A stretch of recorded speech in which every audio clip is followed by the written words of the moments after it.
Morning, I'll call the meeting to order. I'd like to begin by acknowledging we're in Treaty 1 territory and the traditional homeland of the Métis Nation. Introduce the members of the panel. To my far left is Mr. Ed Sawatsky. Immediate left, Mr. Brent McIntyre. My name is Stu McPherson. I'll be chairing the hearing today. Representing the City of Winnipeg Assessment and Taxation Department, Mr. David Penner. The secretary for today's hearing is Ms. Cara Belshaw. We'll be hearing applications for revision of the assessment roll in accordance with the Municipal Assessment Act. The matters for which revision is requested has been described in each application. We'll limit discussion to those matters. The statements that applicants or the assessor make at this hearing are sworn testimony. Anyone speaking to the matters must be sworn in. Please be advised that comparisons of assessments of properties are not considered evidence of market value by the Board of Revision. The Board of Revision is appointed annually by Council. It's independent of it and the City Administration. It makes its decisions on the basis of the evidence provided at this hearing and issues a written order that will be mailed to all parties as soon as possible. Please note the Board's decisions with respect to an application may be appealed to the Manitoba Municipal Board if the matter pertains to assessed value or classification, or to the Court of Queen's Bench if the matter pertains to the application of exemptions from taxation. Should you wish to appeal, information on how to do so will be included with the Board's order. With respect to the hearing process, I'll confirm the matters to be addressed to each applicant following swearing in. We'll then have the assessor's testimony followed by questions that the applicant may have, and then the applicant's testimony followed by questions. Each side will have an opportunity to summarize if they so wish. Once all the evidence about an application has been brought forward, the applicant may leave. The process will repeat for each item on the docket today. Session will close after all the applications have been heard, and the Board will deliberate in private and make its decisions. You'll receive the order by registered mail as soon as possible. Just as information, all public hearings are live streamed, recorded, and will be part of the public record. Please swear the parties in, please. Just as a housekeeping, if you have a cell phone, please put that on silent. All right, please state your name. David Thomas George Penner. Do you swear the evidence you present today is the truth and the truth and nothing but the truth, so help you God? Yes, I do. Please state your name. Rocky Neufeld. Do you affirm the evidence you present today is the truth, the whole truth, and nothing but the truth? I do. Thank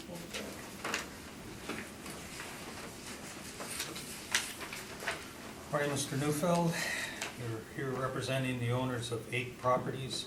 It's the amount of assessed value in each case with the exception of 2030 noted in. There are 3 points of appeal for that property. We'll deal with that when we get to it, but otherwise it's the amount of assessed value. Okay, we'll just deal with them as they are on the docket. So the first property we'll deal with is 130 Ullman's Creek. Mr. Assessor, when you're ready, we'll hear from you, please. Thank you, Mr. Chairman. The roll number is 13095426600. The address is 130 Ullman's Creek Boulevard, and the owner is 130 Ullman's Creek Boulevard Limited. The value in the roll for 2020 is $12,801,000. The property details are listed on page 1. This building was built in the year 2000. The wall height is 31. This is in a M2 manufacturing general zoning area. Plan area is 112,450, and the land plan area ratio is 3.19. Turning to page 2 of my brief, you can see that our requests for income information have been responded to by the owners.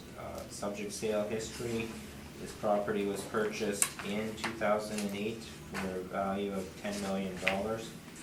Below that are a list of the subject property leases. The net rents are listed there and range from $805 per square foot to $850 per square foot net. Turning to page 3 are some comparable properties here to support our model rent, and they range from $795 to $995 per square foot.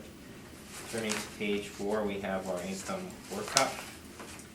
As shown there, the total leasable area we have at 112,558 square feet. The overall net rent used is $7.35, and the potential rent from that is $827,800. So to that, we applied a vacancy loss of 3.5%. To that, we deducted 2% for non-recoverables and applied a shortfall rate of $3.75 a square foot to come up with the net operating income on this property, $768,077. To that, we applied a cap rate of 6% to derive the income value of $12,801,000. Of note, the actual NOI reported by the owner on this property is $940,000. So our model has predicted a bit of a lower number, conservative in light of the actual performance, but we are bringing the model value to defend here today. Page 5 is just a summary of what we went through. Page 4.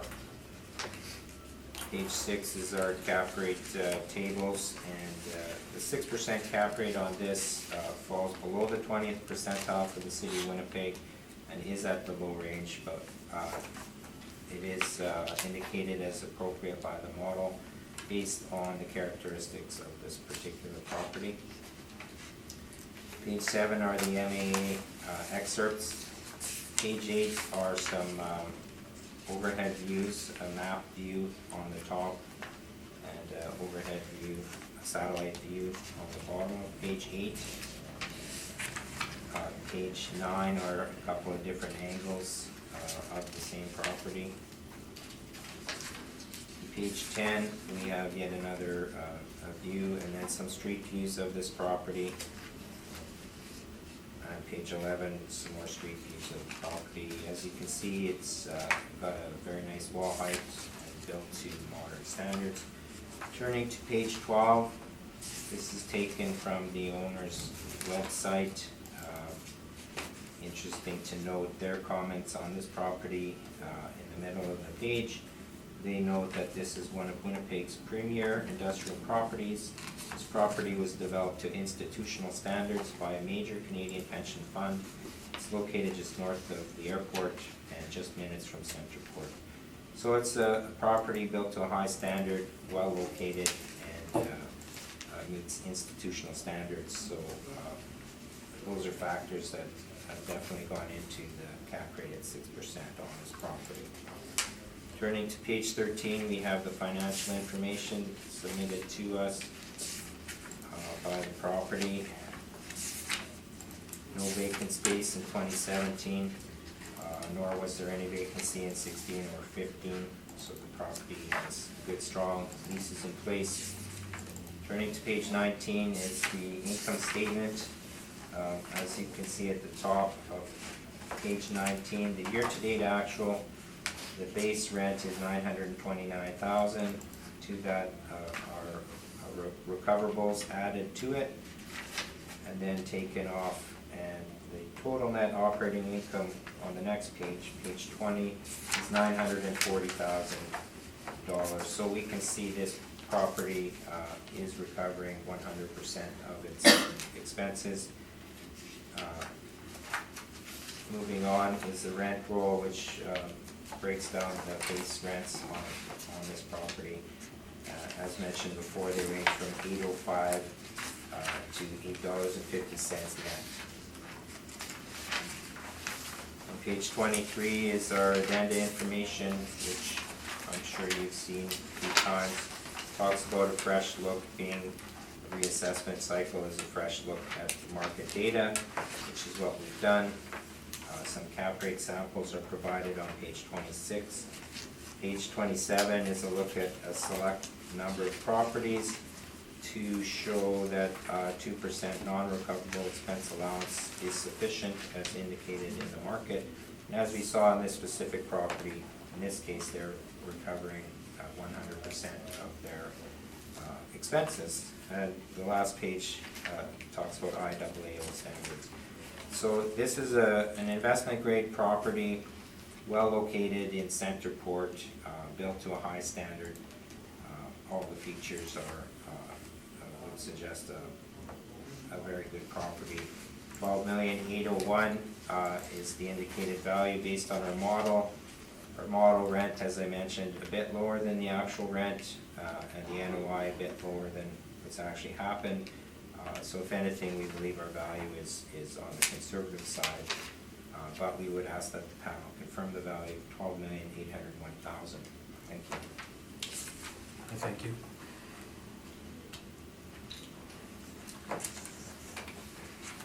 Mr. Neufeld, questions for the assessor? Yes.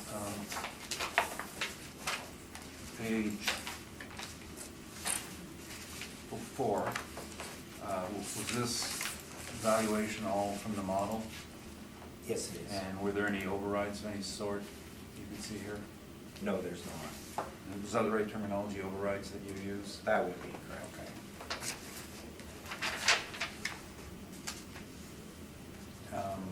Did you inspect it?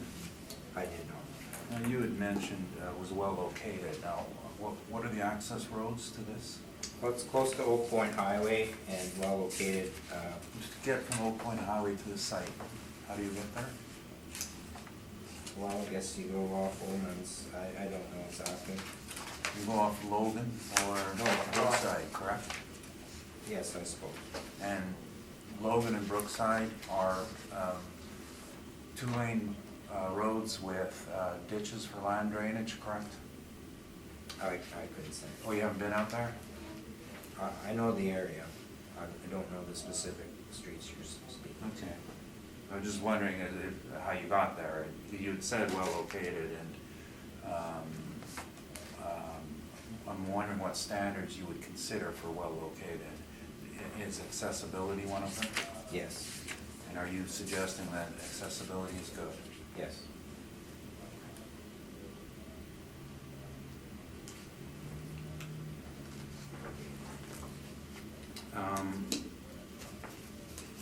You had mentioned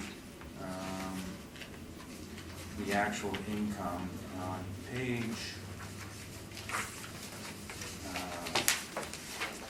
and I know it's been entered before as a statement, but you are aware that one of these tenants is the owner? No, I'm not. Page 21, Prairie West. I'm not aware of that relationship. Oh, okay, well, it's been submitted in the past, so I didn't know if it was in the records, or, I'm just looking at, every year back, right here, we stated what it is, okay. On page 21, beside Cardinal Health Canada, do you know what holdover means?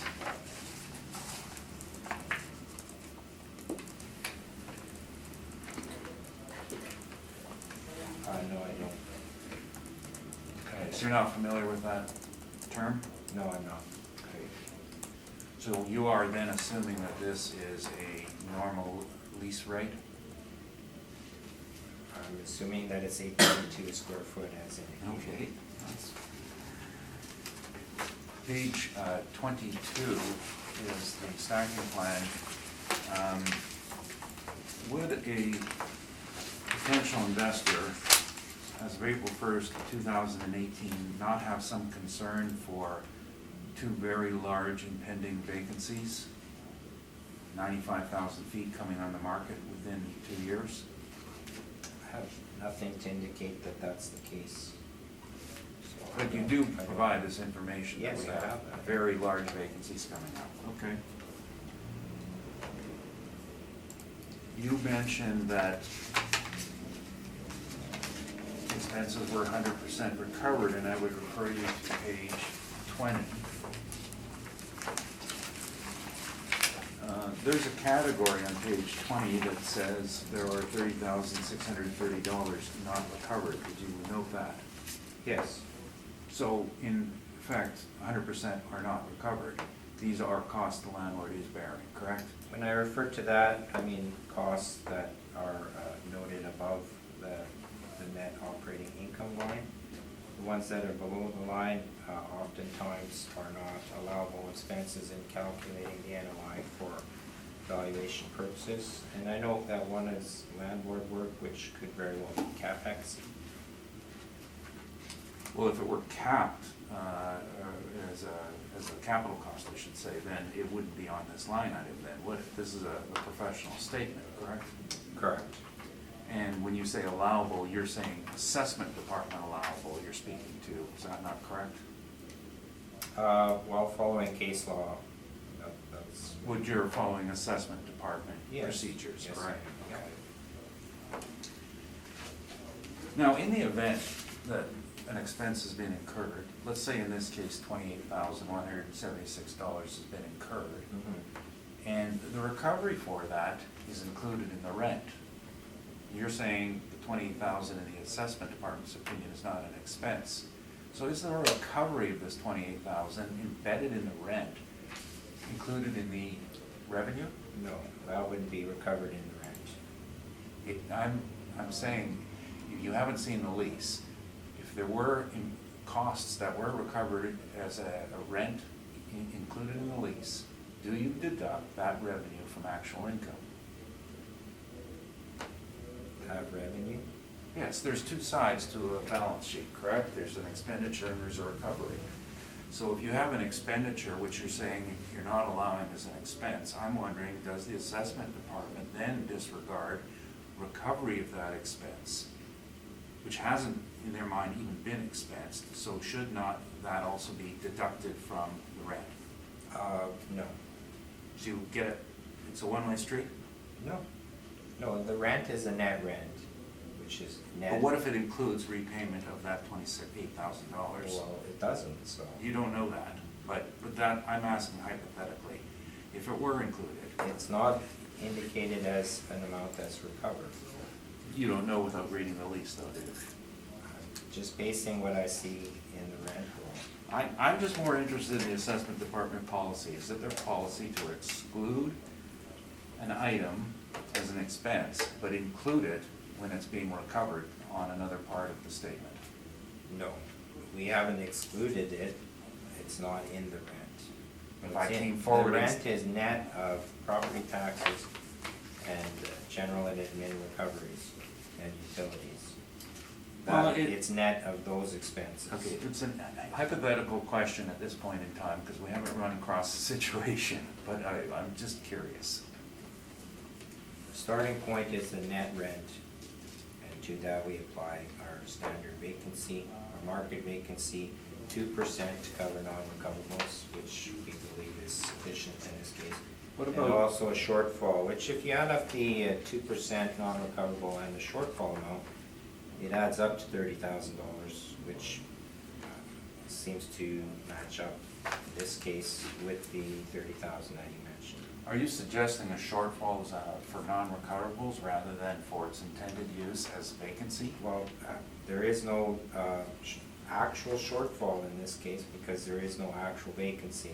However, we do provide for a market vacancy and market shortfall, which we Correct, have. which is not part of the non-recoverable concept, is it? No, the 2% is, but those are items that we do allow. Is the assessment department following IAAO policy? Are you I a member of the I IAAO? believe so. Okay. Page 27, these samples, just to be clear that this was a rebuttal by the city of information provided by Altus, is that correct? Yes, we looked at the properties that Altus had put in their study and used those properties and calculated the non-recoverables. And you took out what the city determined that there were certain expenses that you did not believe belonged, and then you took them out? That is correct. Okay. On page 26, are these rates that you're presenting here governed by the line on page 25? They are not meant to be comparable specific to the subject property? That's correct. And their purpose is what then? They're just a sample of actual sales that took place during the reference period. They're meant to illustrate the accuracy of the model and substantiate the model-derived cap rates. They're not meant to be comparable specific to the subject property. Okay, so they're to show the accuracy of the rate. Now, I'm just going to ask you some questions about the industrial ones, because that's your territory, I suppose. 90 Park Lane, was this an investment sale? Oh, I'm not sure what you mean. Was it a rent-in place that was sold from one investor to another with a tenant who was third party from the vendor and purchaser? What I know about that sale is it's an arm's length transaction, and we looked at the owner reported income and expense information to derive the rate. Was it a capitalization rate sale based on the investment I income? can't say. Okay. 225 Watt, same question. Again, looking at owner reported income and expenses over the sale price. Again, verifying it's an arm's length sale. And was the property continued to be leased then after the sale? I couldn't say. Well, I didn't prepare this. what was the motive, like what we're trying to establish is, was the motivation for the sale, the investment return? I couldn't say. Okay, so then what pertinence would these have if you're not presenting investment returns? Well, assuming that properties are bought and sold for the income, we took the income over the sale price to derive the cap rate. Right, so you're assuming it's an income, based on the income, but if the two I asked you questions about were not sold on the basis of their income, what relevance do they have to your report? Well, I think most industrial properties do transact for their income producing capability, so I think that's a fair assumption. So, okay, so if you're on the basis that it's an assumption, then that's what the answer is. An answer to the question. 1100 Waverly.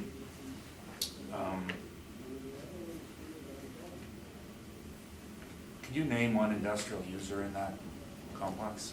I'm not familiar with the specific tenants in that property. If I suggest to you that there are no industrial users in there, do you have a comment on that? I have no comment on If it were not an industrial facility, would it be proper to use it as an industrial cap rate? it. Well, I know it was portrayed as Colliers as the largest industrial asset sale of the year when it happened, and on that basis, it is in our system as an industrial property. Is that the extent of the investigation you've done?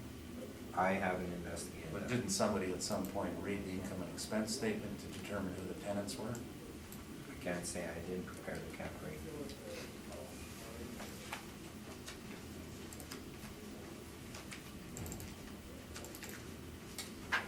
Okay, so I guess those are my questions, and we'll have our usual first property exchange of Right. information. Right. Got fresh new work stuff today. Thank you. Mr. Swansky, questions for the assessor? Yeah, I have a few.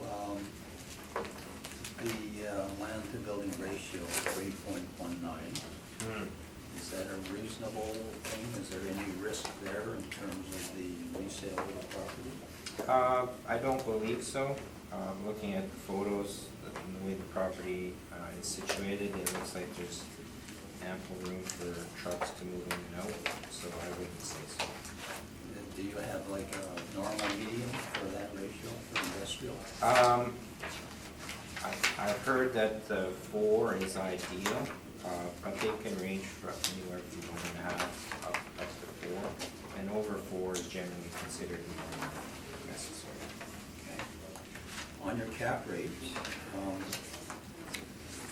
your table for cap rate, can you identify, are we looking at industrial?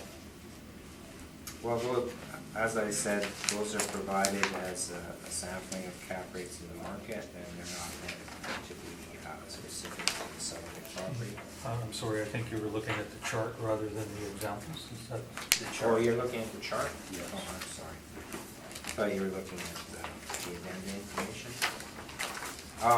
Okay. And Like the 20th to 80th is 6.34 to Right, 7.8. so this is one of the 20 percentile below the 6.34. The overall range goes from 5.5 to 9.8. Okay. Now, what makes it a 6% as opposed to a 6.34? Well, believe that it's superior in many ways. It's newer, it has excellent wall heights, and certainly the location in Centerport is well desired. Centerport is doing extremely well, and just further to that, the comments of the owners on their website, the standard to which this was built, to the highest standards by a major Canadian pension fund, so it meets all the criteria of an investment grade property. So is 2000 construction considered a new construction? Relatively new. It's obviously 19 years? yeah, New? relatively. Yeah.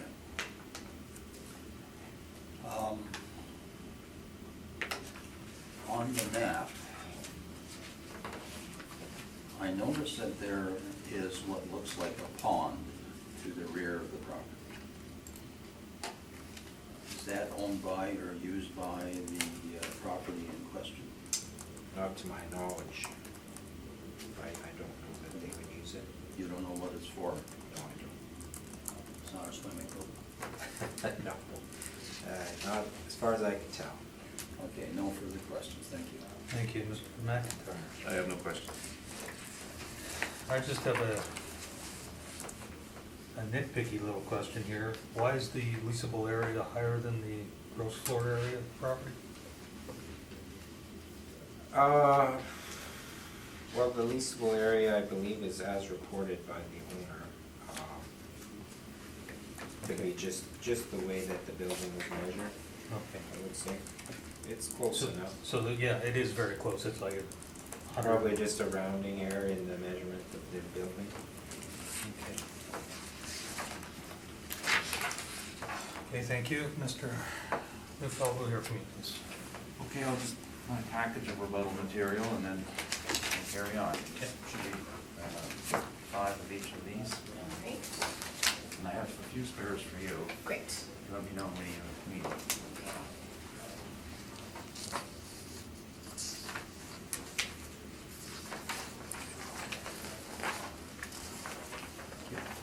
Okay, I'm serious, there's some new stuff here today, so. Okay.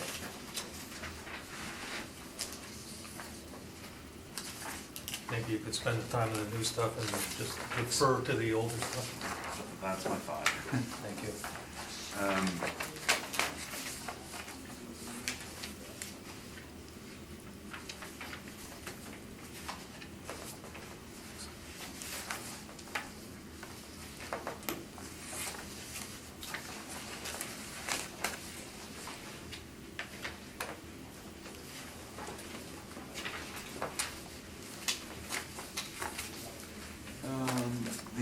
The one with the big blue square is old stuff, and this is just confirmation that every source, appraisal institute, IAAO, and brokers apply a significant allowance on income to deal with non-recoverables. First is a broker's statement showing 7%, and then a very good article on dealing with the other costs, and then the IAAO, which says that, there's a really good quote in here. These multipliers and rates should always be extracted from actual income and sale price data obtained from properties that have recently been sold. So that's the standard. The single page is an excerpt from a municipal board valuation, non-copyright protected, presented for June 28th, 2019. This was done after the city released its roll. It is for a different year, and here it talks about the vacancy, non-recoverable, and shortfall, just a description of what's to be done. Now, nothing has changed in the world in the last 30, 40, 50 years as far as valuation is concerned. With a stroke of the pen, the city eliminated 5%, but they didn't eliminate the concept. And they can't say it applies to one year and not the other, because we're not dealing with something that changed because of time. We're dealing with something that changed because of their internal opinion. Lastly is the lengthier document, and the first page is from, 2 pages are from the IAAO, and they discuss exclusions from sales, and they talk about government properties, multi-role, investment trusts, and this is for the purpose of mass appraisal. And it goes to discuss that, you know, we're lacking in proper information, they should be disregarded from mass appraisals rate and ratio studies. On the 3rd page is the table that the assessor has presented in his brief, and I'll just deal with the industrial. Now, 90 Port Park Lane, at the bottom, I have some pictures of it on the next page and an excerpt from Shanahan's limited partnership, listed 2017 and 19. So now we were reliably informed by one of our competitors in the brokerage business that this was a user sale, not a cap rate sale, and the excerpt from their report shows that there was a process of amalgamation of their business and bringing 2 successful businesses under the same umbrella.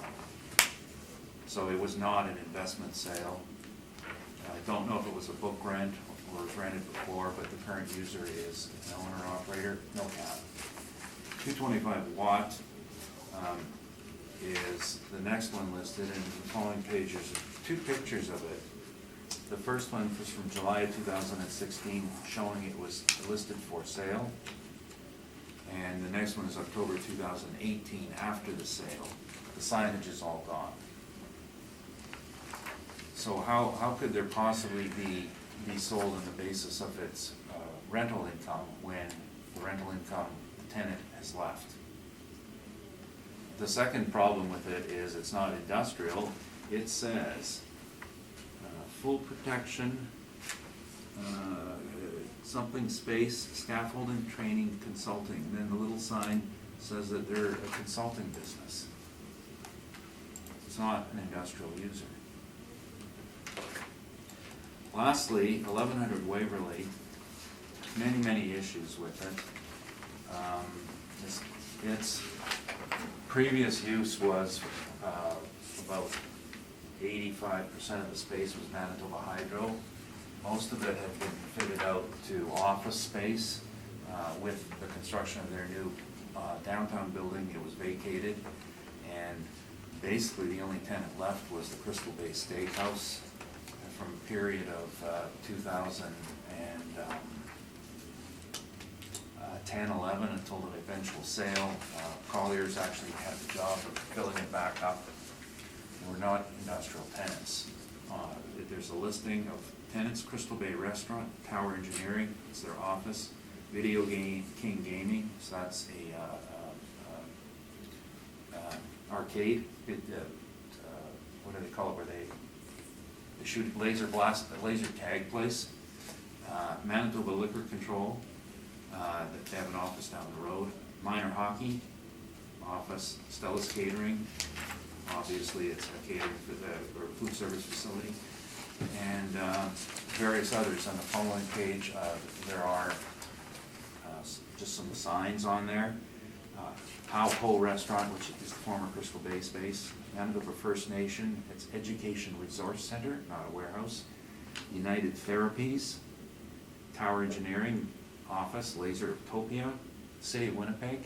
And this is where you pick up your garbage bin or your new bins now. I don't know what you'd call it. It's not industrial. It's like service, institutional, front office, pay your bills if you want. And then Pulford Community Living Services. Again, not industrial. So the use has changed. Other than that, the lease structure on this property doesn't come to fruition for another 8 to 10 years. And the leases in place at time of sale aren't reflected by the sale price either. We knew all this, and towards the end of this, there are several pages of 4 years of returns that were made to the city of Winnipeg by Colliers, and I've outlined in red the properties. And every year in here it's circled, and what we state is we expressly prohibit use of this data for the creation of capitalization rates or rates of return, as this data was not created for that purpose, nor was it produced for any sale or at the time of any sale. We were quite clear that an abundance of caution is required. So merely taking the income and expense questionnaires and formulating a value, a rate of return, it was not only inappropriate, but the assessor was forewarned. There's some problems with it. And you go back to the mass appraisal standard, and there's when you go to site specific, if you follow the requirements for greater due diligence, one can then figure out something on these.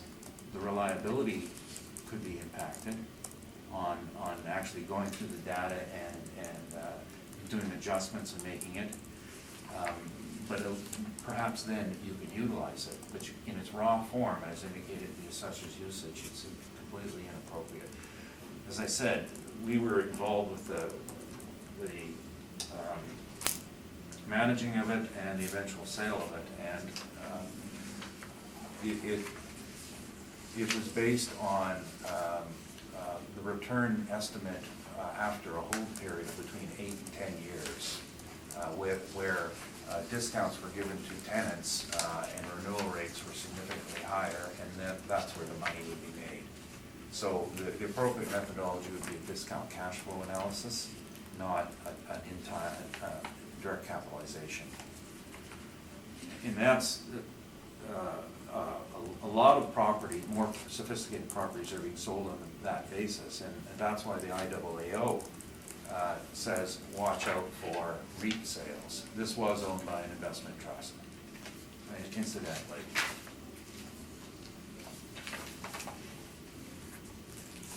My point here is that, and I haven't got to the last sale in there, I have a call out on to the ownership of that property, but my concern here is that the rates that were used to demonstrate the accuracy of the city's cap rates are fundamentally flawed, theoretically flawed. And it's not one of these things well, let's just adjust it. It's, you fail the theory, you fail the whole test. And that's my rebuttal. Thank you. Thank you. Make the assumption this rebuttal is going to be for all the properties That's we're dealing correct. with today. Mr. Penner, There's question? no questions, Mr. Chairman. 7. Mr. Swatsky? I got 6. No question. McIntyre? I have no questions. I just have one. This excerpt from a municipal board? Is Yes. this the board's decision? No. Is that the excerpt? No, this was the presentation made by the assessor. And I do have another one, but I'm currently awaiting review on whether or not it's copyrighted. And if it were, I can't present it. I was given another appraisal which says basically the same thing, but it was presented to me by the assessor for use in a hearing, and I have to determine if my rights as a user extend to this. And so I guess what I'm saying is there's some lack of consistency in the assessment side. Okay. And your contention is 1100 Waverly is not industrial, it's not a flex warehouse? Well, 3 of the 4 that we were able to identify, 1100 Waverly is retail office, 225 Watt was... No, I'm sorry, just 1100 Waverly Yes. is what I'm talking about. Yes, that's correct, it's a retail office.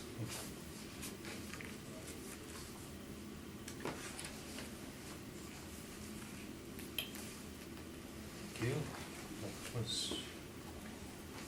So we'll hear from you now on your presentation, please. Okay.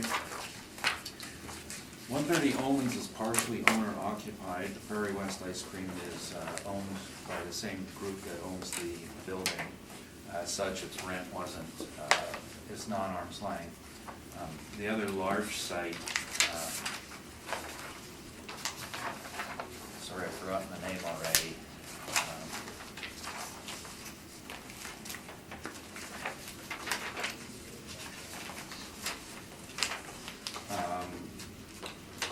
health.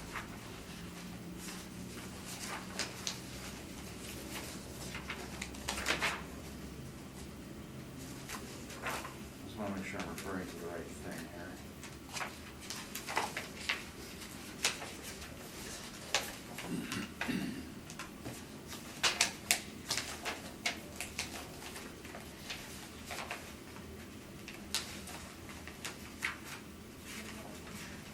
I lost my page. Oh, sorry, page 21, Cardinal for the assessor's brief, not mine.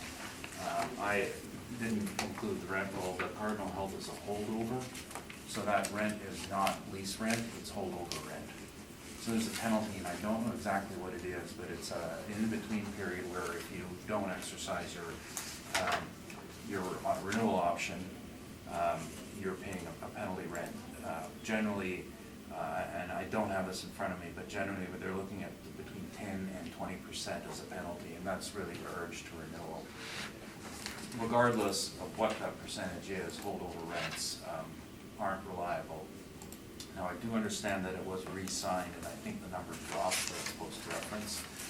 So as a result, we did look at the income that the owner stated, and we did have the information that the assessor had. Under the circumstances, we did decide that we would look at the assessor's information, because when we adjusted the owner's rent and the holdover rent, we were very, very close to it. So rather than look for more fights when we don't need to,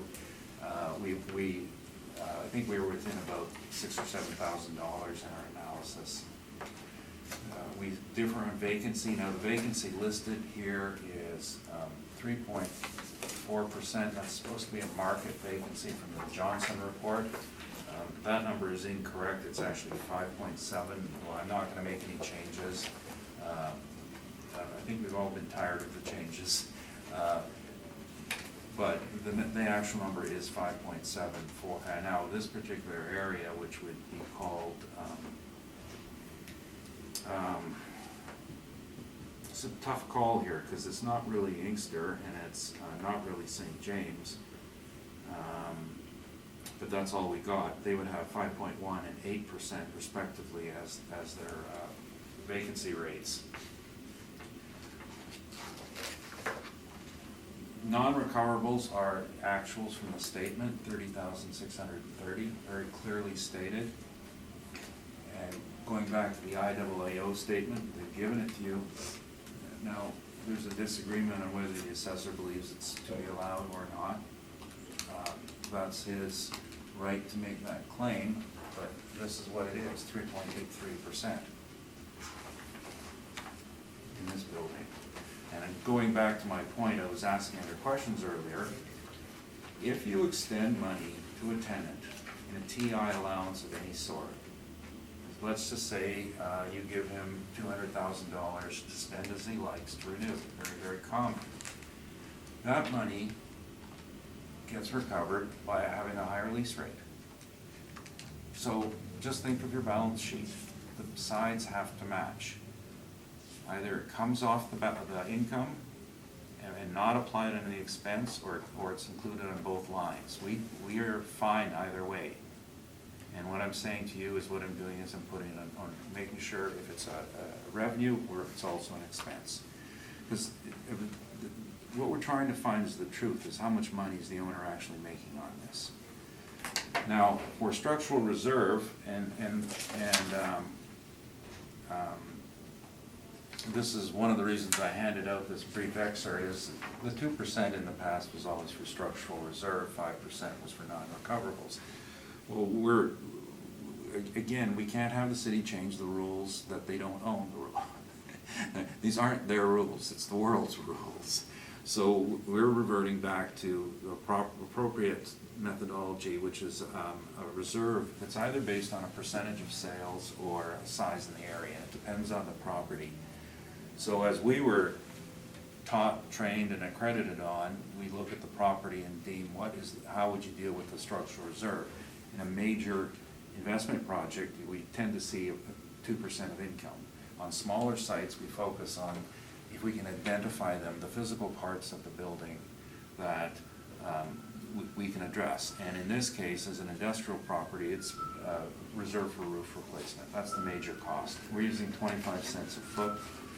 Typically 15 to $1 a foot is the range, and we've just been selecting 25. Basically, a roof costs somewhere in the neighborhood of $20 a foot to replace, and it can be done every 15 to 20 years. So on that basis, our allowance is rather low. But then there's also the hope of extending that replacement range by spending money periodically to reseal and fix soffits and fix the low spots, so it can be extended. And that's what the money's for. Totally unrecoverable from a tenant. And the appropriate methodology, and it's hilarious, but I was just talking to Mark Newman, who said to me, you know what, we should be looking at roof replacement for industrial. He's a few weeks behind the curve, but I always appreciate Mark's comments. Our shortfall was calculated on the actual. In this case, it's at the bottom, we have taxes are $203 a foot, utilities are $235. Now, we don't have all the utilities on this building because some of them are user metered. So we're using $235 from the business assessment amounts, which is a fair amount. It can be higher or lower than that. And then we're using 65 cents a foot, which is the actual on repairs and maintenance. So our shortfall is 503. So this is the actual. Now, as far as capitalization rate is concerned, this would be deemed within the Collier's study because it meets the standards. So as a multi-tenant, our rate on page 24, 725 to 825. This is a property we traded.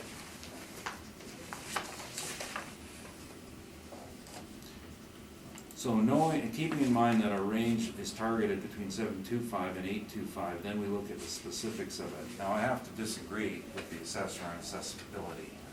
This is located on a road called Omens, which runs off Logan, which runs off either Brookside on one side or and then connects to Oak Point on the Oak Point on the other. And Brookside. On the other side of Brookside is the aerodrome lands for Winnipeg Airport, and that road is 2-lane ditched and done in the rural standard with the pitch and the center line high. Logan is absolutely horrendous. It has portions that have ditches, portions that have curbs. It has been botched and torn apart by the large trucks. It's a horrible road. None of us would take our cars down there. Taking a car down is an adventure, and you could walk out of there with some major pothole repair required. It's also located some distance from the transportation routes as well. The Canada Way, which is the main highway going through Centerport, ended up changing all the connections to it, and in doing so, their access from that side was disadvantaged. It's harder to get to since Centerport was built.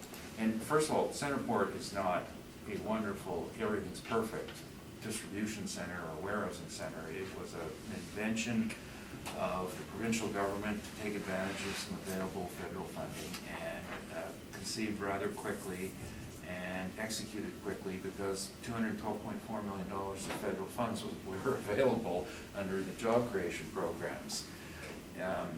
The concept behind it was supposed to be a trade zone. So it's very much, if any of you have you're a small business and you're a GST registrant, it's basically, that's all it does, is you don't incur the tax yourself if you're manufacturing something for resale. And it's a paperwork issue, and it was also conceived at a time when people still were worried about the manufacturing tax that was in place prior to the GST, which was borne exclusively by the manufacturer, then passed on to the customer in the actual price of the product. So the actual net benefits are no different than a retailer who charges you GST, PST, subtracts what he paid and gives the rest to the government. And it's just a formalization in the industrial world. The thought was that you would get more like businesses co-located, and then with access to multiple forms of transportation. The stupidity of Centerport was that they thought that air traffic was gonna be a really good thing on it, because we're on the flight path between Europe and California and Asia and New York. It intersects a few miles east of Windsor Park. So somebody orders something from Tokyo on its way to New York, they're gonna put it down in Winnipeg and put it on a truck and transport it by road the rest of the way. That's the thought behind it. Extremely stupid, because if you're paying for airfare to begin with, you want it there quickly, and you're never stopping in Winnipeg. But the intermodal part is good. It's not anywhere near what it was presented to. And I've done a lot of work on Centerport for the expropriation work, and my knowledge of the air transport is from being in that business myself for some time. So on the access side, I don't like the access. I think it's poor, and it's a negative on that respect. But it's got good ceilings, good quality, good condition, and the layout is decent. It's short on land, but at least they have designed it right so that they can have the trailers all have room at the back, and they still have parking at the front. So that's a positive on it. So again, I'm looking at a rate between 7.25 and 8.25. I'm probably less critical than the person who did this up. I would think in the sevens, 7.75 would be more appropriate. It's a minor change, and that's just my opinion only. I would look, and to me, that's the midpoint on 7.25 and 8.25, good qualities, bad qualities. But my biggest concern, why I would never go lower than that, is the vacancies coming up. Anybody who's got 80% of your space coming up for renewals in a short period of time is, no investor's going to buy it at all. Not on that basis. You have to do your lease-ups first before you can attract any sort of an interest. So at 7.75, my number is 9,320,426, rounded to 9,320,000.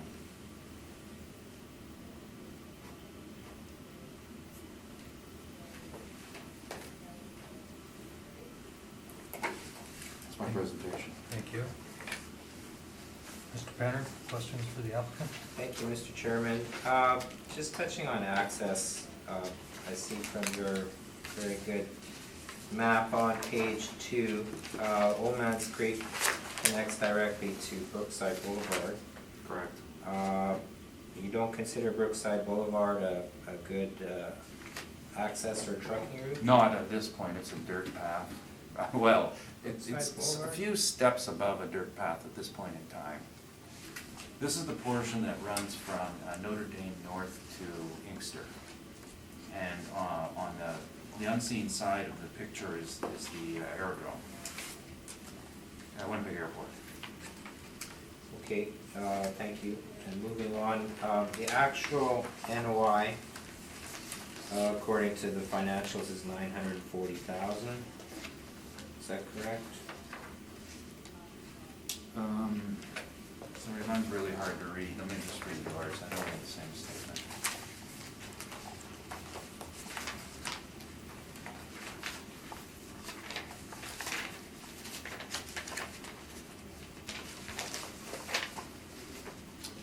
They're declaring 909,000 as full.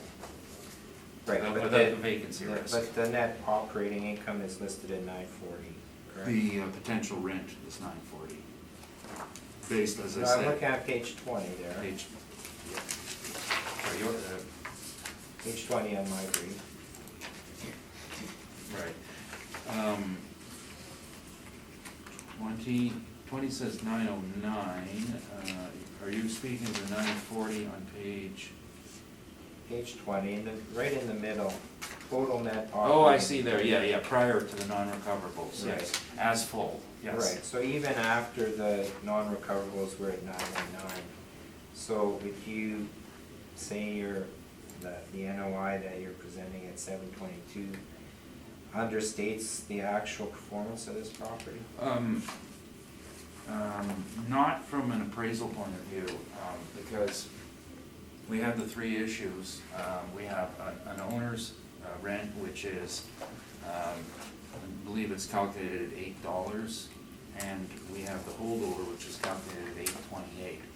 Both of those are artificial rents, so that we couldn't rely on them in the long run for any valuation purposes. And of course, and then you have to apply vacancy. So the vacancy alone deducts, just on shortfall of vacancy, is a $45,000 reduction. Standard requirement. Fair enough. So lastly, the property was purchased by the current owners in '08 for $10 million. And it would be your submission then that it's lost value over that time? Well, the owner was a tenant in the past, Prairie Ice Cream, so they bought it for their own use. That's all my questions. Thank you. Thank you. Mr. Swetsky? Yes, you indicated the quality and condition was good, and yet I look at your chart on page 1. Yeah, And you've given it a step down from optimal. and I didn't And why is prepare, that? I didn't prepare this. I would disagree with this. I'd say it's good. There's no issues there. But then point 7, the access should have been adjusted. And this is somebody who did it, who's never been to the site. I've inspected. We, like the assessment department, have so much volume that I'm not preparing these statements. But I have the authority to come here and change them. So yeah, you're correct. I should be an 8 out of 8 there, but then I would say on access, we're more like a 3 out of 5. And when you say these renewals are coming up in a short period of time for vacancy, exactly what is that time frame? Well, Like, are we talking 3 years, 5 years, 10 years?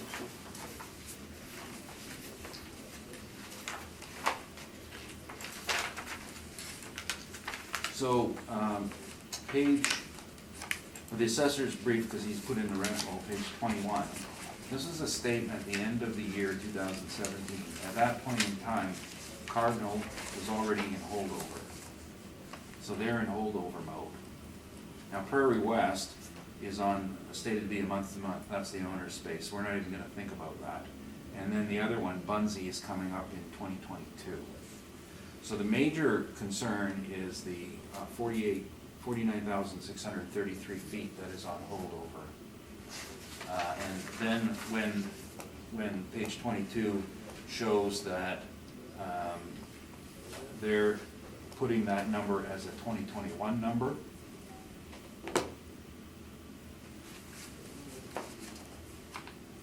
Oh, they're So I putting, guess my question is, more specifically, do these vacancies occur between now and the next, or this period and the next period? one has, For assessment? well, the vacancies have not physically occurred. No. So in that case, a general market vacancy is considered. Where looking at them is two things, is not relying on the rents because of their holdover rents. And secondly, if, on the capitalization risk side, if an investor was shown this picture, he'd say, well, I'll buy it, but I want these guys renewed. That's exactly what would happen. And then whatever they're renewed at, then they would base their return on when they made their offer to purchase. So is this not more of an issue in the next round than this round, in terms of determining the actual vacancy rate for the building? No, I think it's the risk. Investors are averse to risk. That's a very that's a motherhood statement. And any time when I do an appraisal and when we see a statement like this, we're going to see that bankers don't want to lend on it and potential purchasers won't want to purchase on it. Or if they are, they're going to build in a bigger risk factor. So that's going to relate to the current time. And you're correct, and it is something that's going to happen in the future, but you're aware of it today.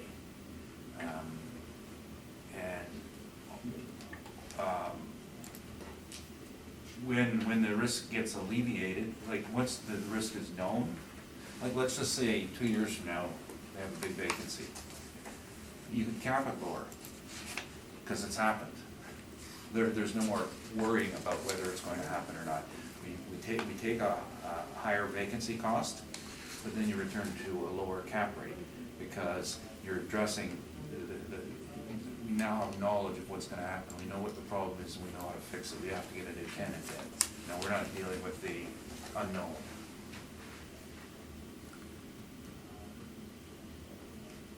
You don't have a crystal ball. No, and neither do an investor, and they're just scared on that basis. No further questions, thank you. Thank you. Mr. McIntyre? I just have one question. If Cardinal Health's lease has not expired yet, why are they on holdover? I just remembered why. They have multiple spaces. So do they have multiple leases? Yes. So they have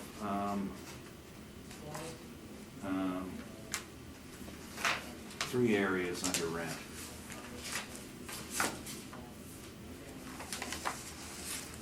No, 4. Where are you determining that? I'm looking at Mr. page 21.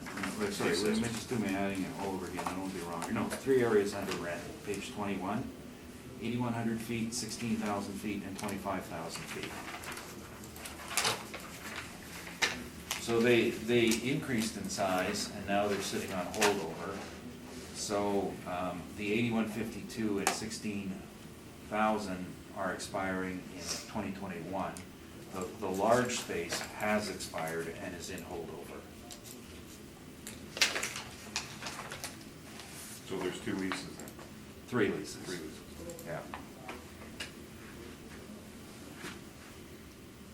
Okay, that was my only question. I have no questions, thank you. Desire for summation? Or? I think we can move on to the next. Mr. Neufeld? Oh, sure, that sounds fine. And a lot of the questions and answers will probably be appropriate for the remainder of the document. That's all three things. Yeah, I have 2 spares of this.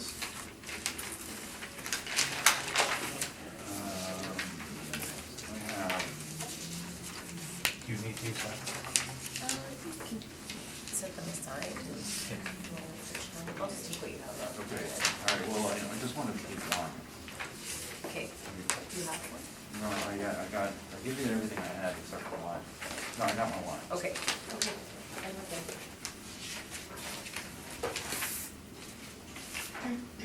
Is everyone okay to continue on at this point?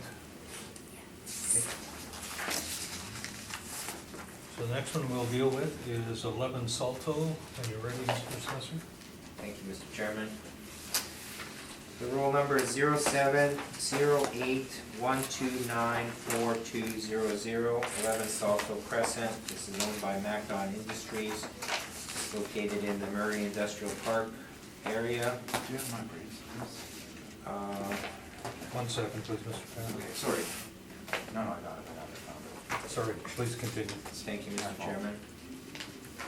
Which is our market region 4, which includes Fort Garry, Charleswood, and St. James West. The value in the roll for 2020 is $4,720,000. The details of the property are there. This was built between 1978 and 1997. We have an effective age of 1984. Zoned M2 manufacturing general. Gross floor area is listed there, 66,599, and the land plan area is 3.51. Turning to page 2, the owner has complied with our request for information. There's no subject sale history, as this is owner occupied, no subject property leases. On page 3, we have a list of comparable properties used to support our model rent, and they range from $525 square foot to $675. Turning to page 4 then, we have our income workup. Based on the leasable area of 66,599, we applied a model net rent of $529 to derive a potential rent of $352,309. To that, we applied a vacancy loss market rate of 2.5%. To that, we applied 2% for non-recoverables, shortfall at $375 a square foot. And the NOI derived is $330,387. To that, we applied a cap rate of 7% to determine the value of $4,720,000. Turning to page 5 is just another summary of the income there. Page 6 is our cap rate table. 7% in this case falls within the 20th to 80th percentile and is also supported by the outside sources listed there. Page 7, the MAA Act, the MAA excerpts pertinent to the appeal process. Page 8 is a map of the property and where it's located and an overhead view. Other views of different angles are shown on page 9, and some street views are shown on page 10 and page 11 of this property. Starting on page 12 is the income and expense information submitted to us. As noted, it's an owner-occupied property, therefore there's no rent. Just the expenses are listed there. And the addenda information is found at the back of our brief, which we've already gone over. We won't go over that again. So I'd ask the panel to confirm our value of $4,720,000 for 2020. Thank you. Mr. Neufeld, questions specific to this property? Yes, page 4, was this all model generated? Yes, it is. And have you inspected? No, I haven't. I thought we were out there at one point, not in this one? Another assessor, perhaps, not myself. Okay. And do you know what is done in this building? It's light manufacturing. Those are my questions. Thank you. Mr. Sawatsky? No questions, thanks. Mr. McIntyre? No questions, thanks. And just an observation. The effective year built, you said 1984? Yes. Why does that not show up on the briefs? Shows up in the income stream, and I guess it didn't transfer to the brief. Normally, I've just noticed that lately none of normally them. I make sure that shows there, and so the actual years built was just transferred to that column, and, But it should actually be 1984? Yes. In sense. Yes. And that's just, I guess, a blending of the original Yeah, construction and based the on the 1997? Yeah, the newer building affected the overall. Okay. Thank you.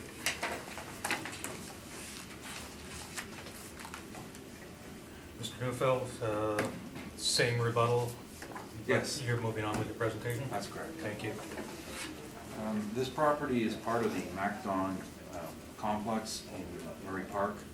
MacDon occupies across the city of Winnipeg. I think we worked it out to about 1.3 million square feet of manufacturing facilities, and their factories have grown with their business. So each one, they add on space, they buy properties next door to them when they can get them, they add to their existing facilities, and they also change the usage. This building was used for parts storage, and there was a small upstairs office component in it. So it is a finished office, so we're not gonna disagree.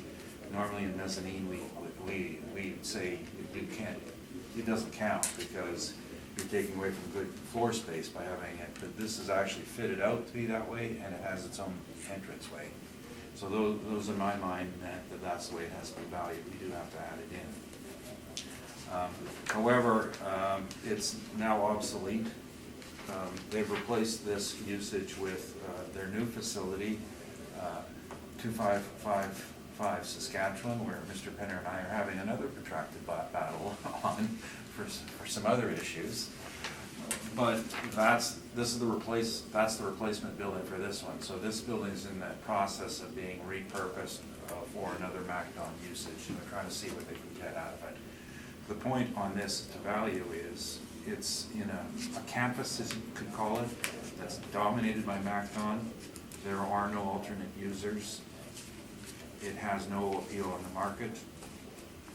It will be influenced by MacDon only, not by outside influences. So it's not really available to the outside market. So to deal with the obsolescence is an issue that means that you have to revert to the fee simple and make some assumptions.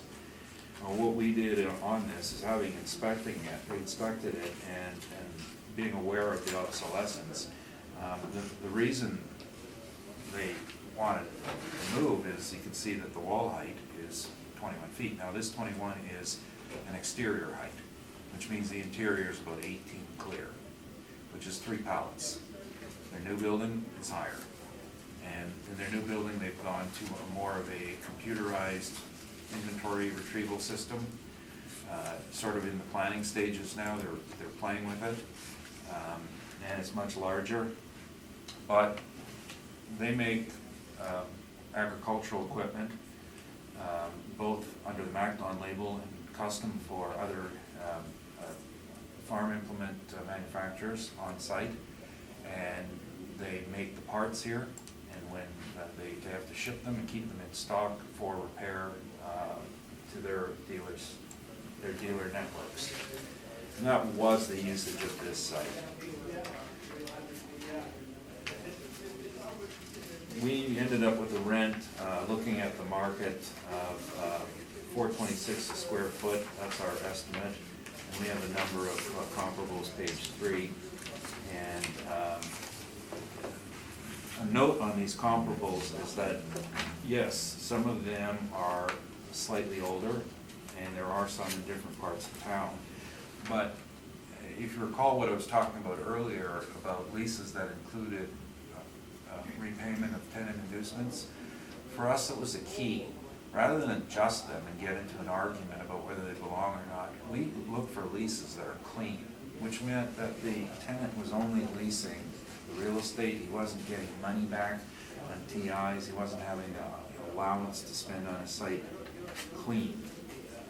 And so if you look at the middle of the page and you have a range of properties, likely from 568 on the high end, 625 on the high end, down to, I'm just looking for say 367 on the low end, and we ended up at 426.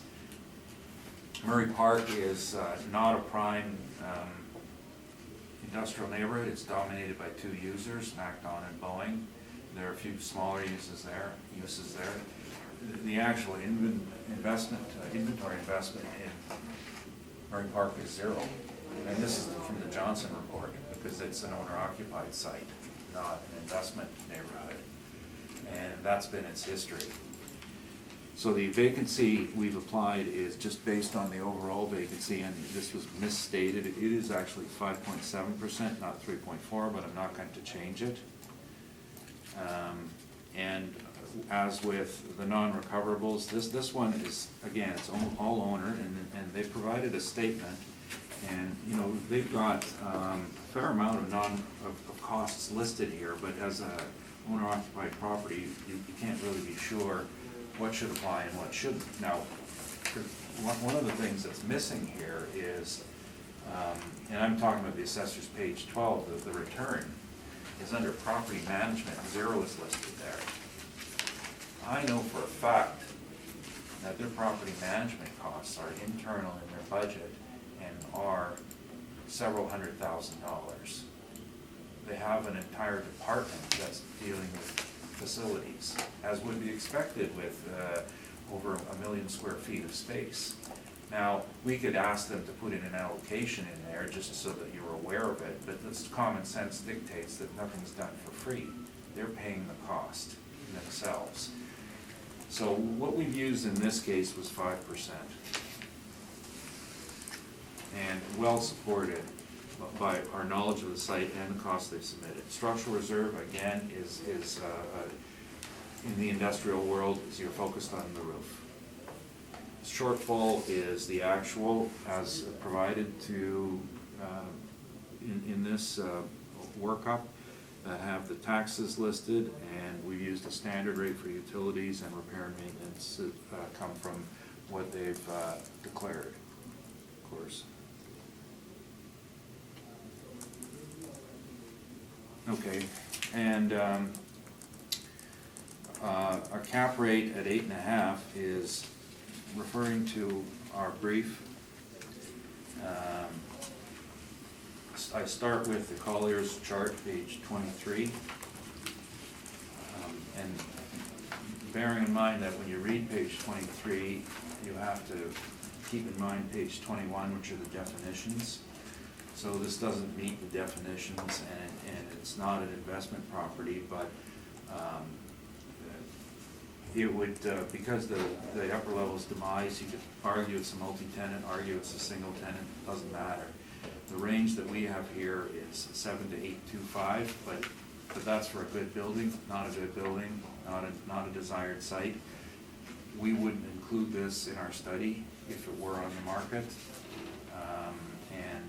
So we've selected a rate slightly above the range to deal with the obsolescence at 8.5%. And also, in our report,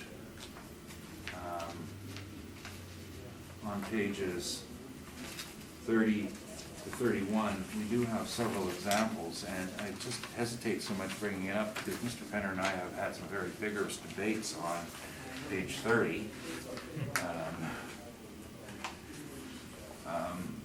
And he's certainly welcome to his opinions, and despite hearing everything he has to say, I stick by it. There are also some on page 31, and all sorts of different types of industrial properties. And we believe that they support in the real world. Again, these are, you saw my rebuttal earlier. The idea is to be true to your standards, and we are true to our standards in that we're preparing these valuations on point of sale information. That's my presentation. Thank you.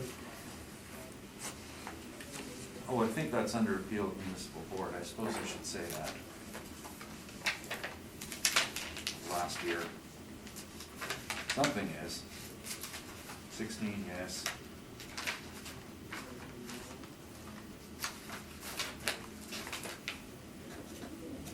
Yes, the last 2 cycles are under appeal. Now, our point of contention here, and I guess this goes into argument as well, is that we don't care that the assessor thinks it's a single building. It's part of a larger economic unit, and if 1.3 million square feet of space, and that's the way we would consider its value on the totality of it. They're all owned by the same owner.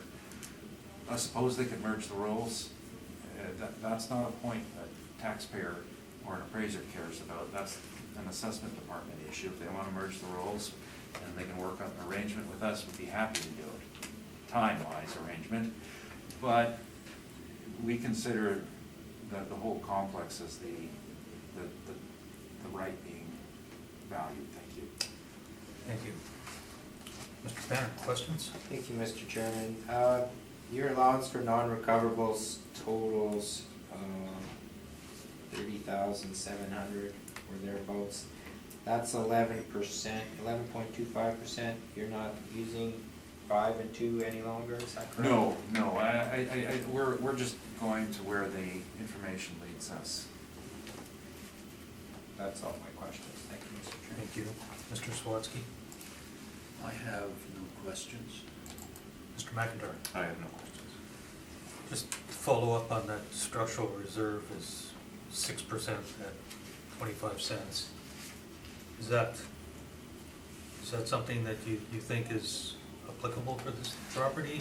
I saw the last one was 15 cents, and you've got a range of 15 to $1. Yeah, you know, it's always based on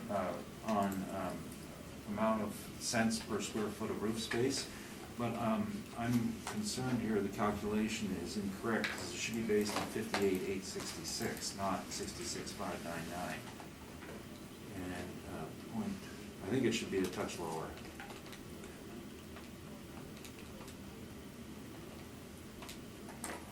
Yeah, it should actually be 14,717. Okay.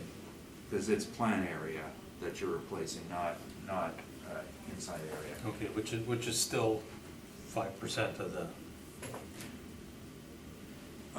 It's higher than the 2% that has been looked at in the past, but,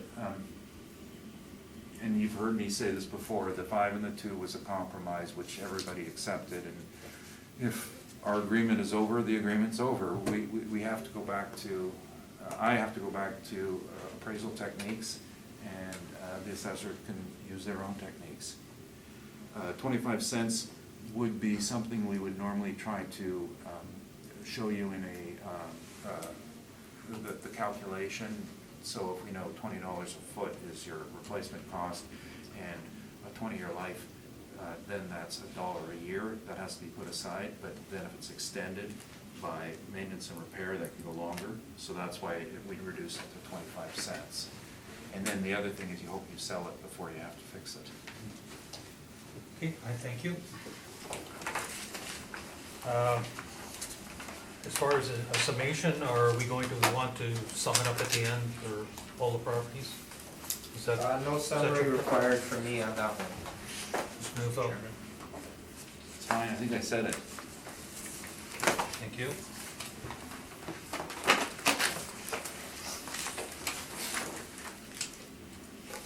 We will move on then to 220 Cree Crescent. And you're ready, Mr. Assessor? Thank you, Mr. Chairman. The roll number here is 0708-032-4500. The address is 220 Creek Crescent.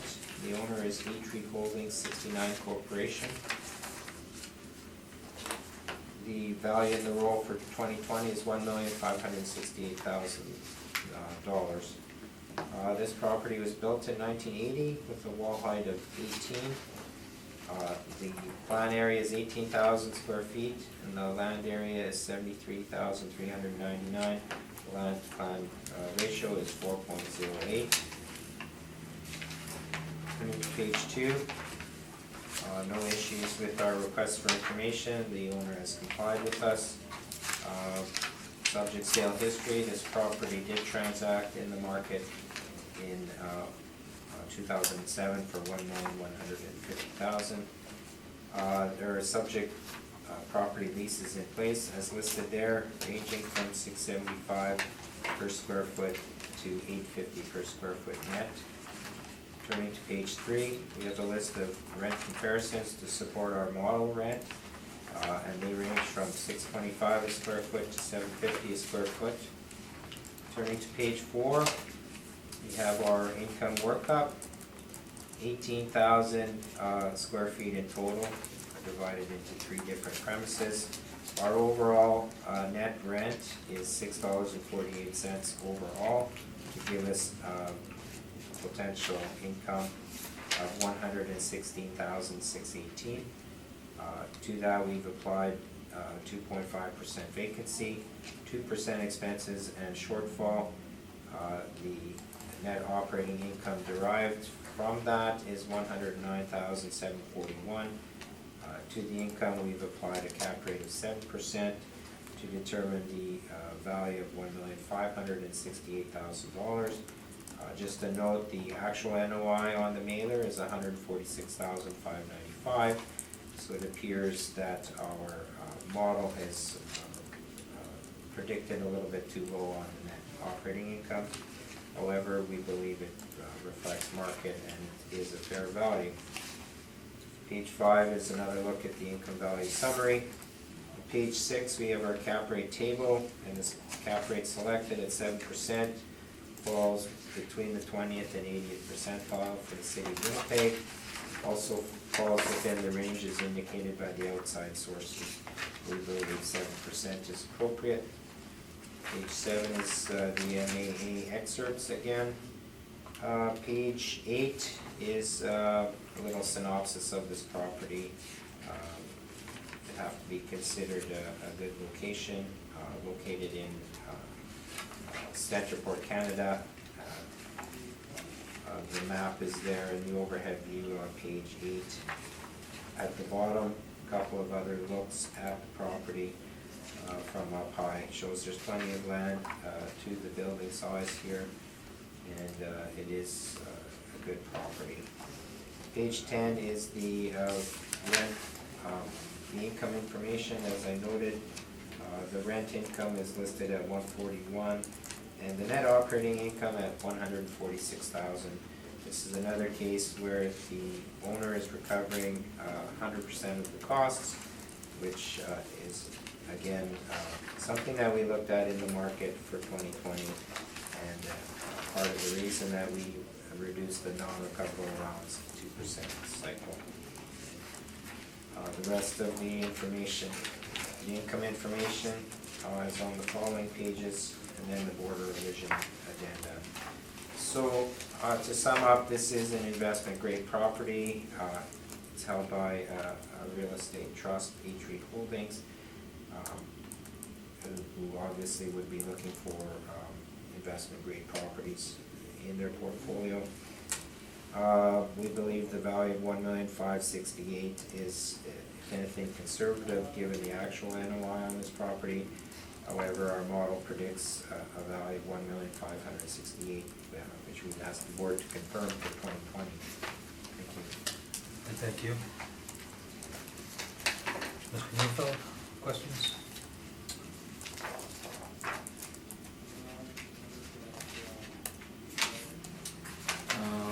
Page 4, this property was all, this is all model generated? Yes, it is. Those are my questions, thank you. Thank you. Mr. Swansky? The year was 1980. We looked at one at the year 2000. Yes. This one's 20 years older than that one. You say it's in a good location. Did age have a bearing on the cap rate for you? Age would have a bearing on cap rate. And Well, if it I would have think been a new that's- building, it would have been, it would have been a lower cap rate, yes. the ratios would Yes. have been. No further questions, thanks. Thank you. Mr. McIntyre? Thank you. Did you inspect the property? I have not. If you turn to page 13, it looks like 2 out of the 3 tenants' leases have expired. So at this point, it's still occupied? I'm not aware of any vacancy. I didn't look past the reference point, so I have no way to verify that. Okay, thank you.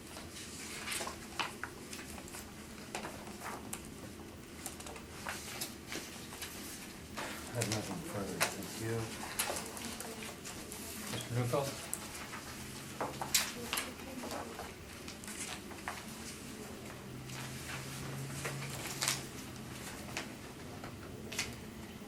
Just one sec, I just was catching up on that last question.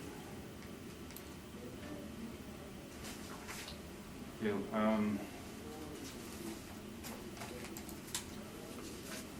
sorry. I see what I believe to be an error.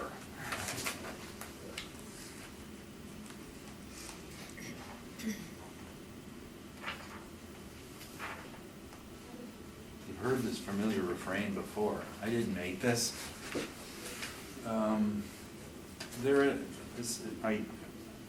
The calculation here of the actuals is incorrect. There's a couple of errors on here, the largest being the non-recoverables, which I can't see. And the second being the vacancy.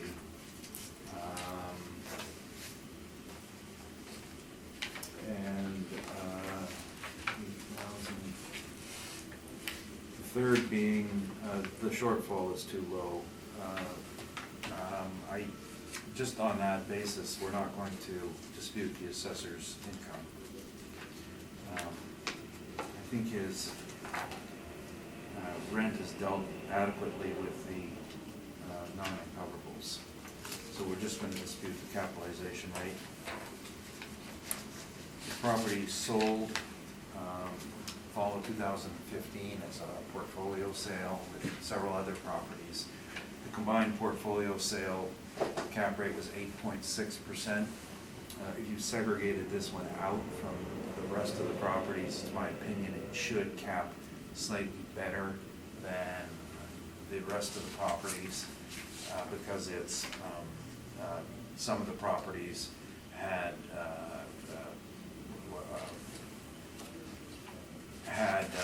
land lease issues to deal with. We're applying 8%, and that's just on the basis of it's smaller sized, generally easier to obtain, buy, smaller units to put on the market, 3 units to turn over, and there's always demand for small spaces like this. And it's supported by the actual cap of the allocation at 8.6%, as well as a few others we have listed in the back. So we're asking for a value of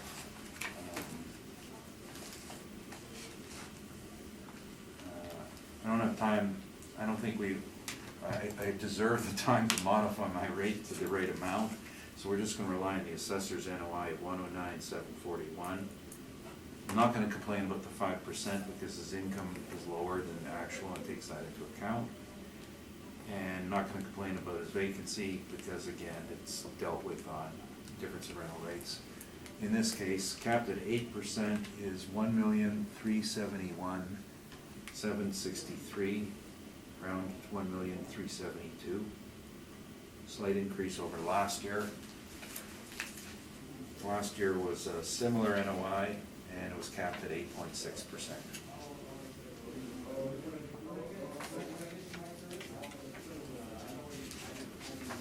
That's my presentation. Thank you. Mr. Penner? Thank you, Mr. Chairman. I was hoping not to have to talk about slate, because it's something we've talked about several times. However, the fact that it's being portrayed as an 8.6 cap on the front page of the brief, when I know that that cap rate is not correct, and it's based on an assumption that 15 properties were sold and not 12, I would like to present rebuttal on that matter. Yeah, yes, you can. I'm pretty sure we've heard this rebuttal, though. Is it the same rebuttal that's been presented in the past? It is, and So- given the discussion, I thought that, I Yeah. hoped that perhaps that cap rate would be modified to reflect that there was 12 properties in there. You can present that. I think we know your argument, and I think the panel also knows what your response to that is and what your argument is, and what your response is and what your argument is. Well, But by all means, if you wanna, I've heard there other parties have been debating it as well. I'm not sure that Mr. Sawatsky has heard it himself. I might do it for his benefit. I won't belabor the point. okay, you have not heard this argument, Mr. Swatsky? I may not Okay, have. okay. Can we be brief though and stick to I will the, certainly, to the points where you think? I will. I will, Mr. Chairman. Should I proceed at this point on that? Yes, please. Thank you. So, as mentioned, and the chairman, I'm sure you've heard this as Mr. McIntyre has Mr. Neufeld. The information that's in the public domain is that there was 12 properties that sold for $47 million. Mr. Neufeld presents that there were 15 properties. Now, all the public information is in this rebuttal.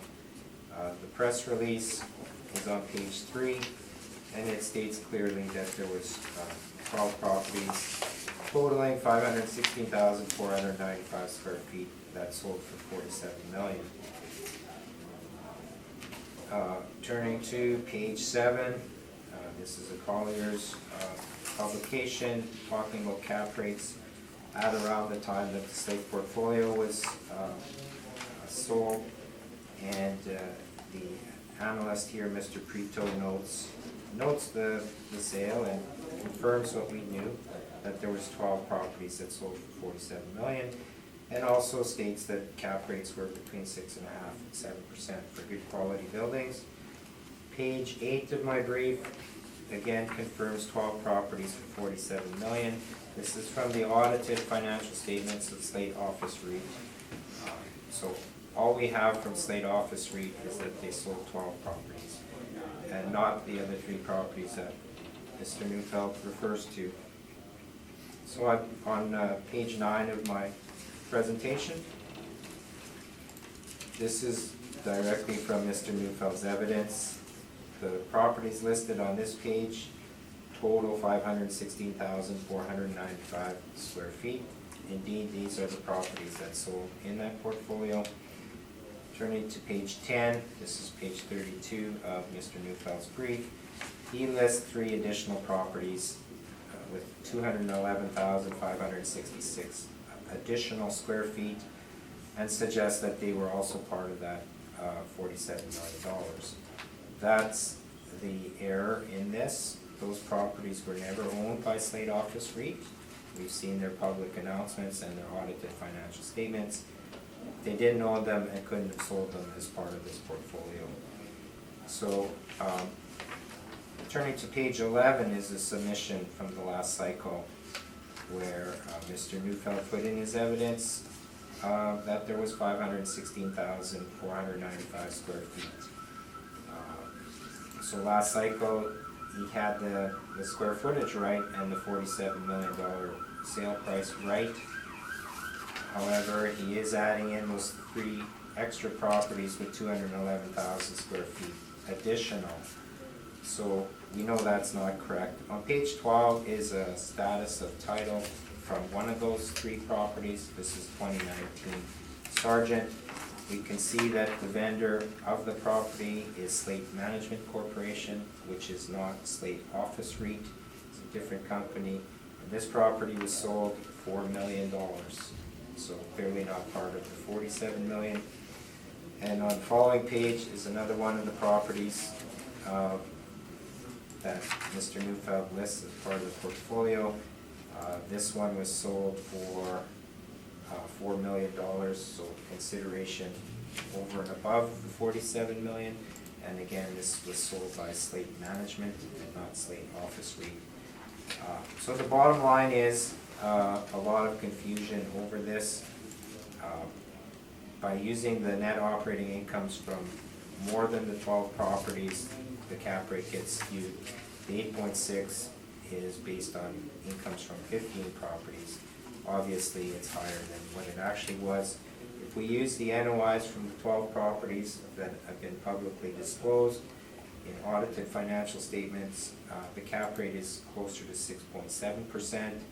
This is right in line with the range indicated by Collier's for good quality properties. So did this property sell at a cap rate of 8.6? No, absolutely not.